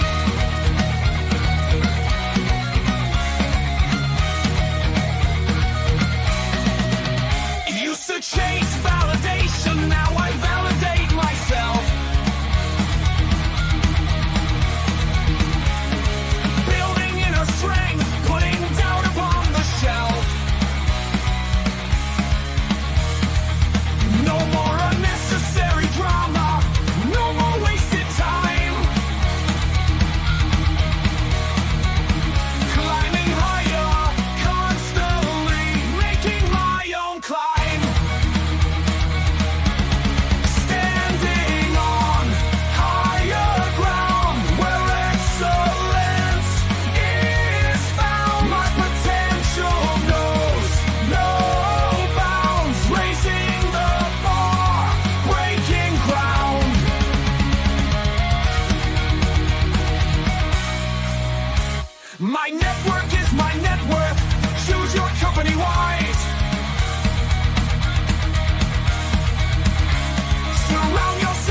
That's my personal command. I'm not mounted on higher ground where excellence is found. My potential knows no bounds, raising the bar, breaking ground.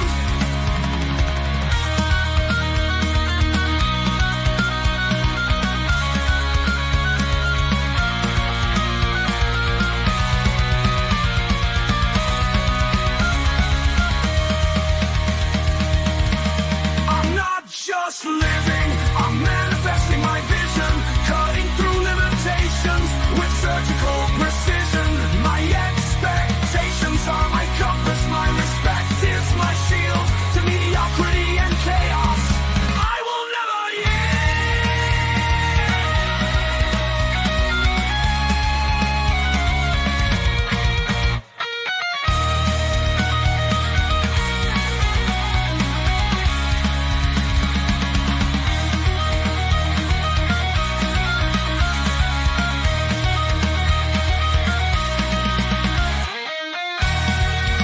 I'm not just living, I'm manifesting my vision, cutting through limitations with surgical precision. My expectations are my compass, my respect is my shield to mediocrity and chaos. I will never yield.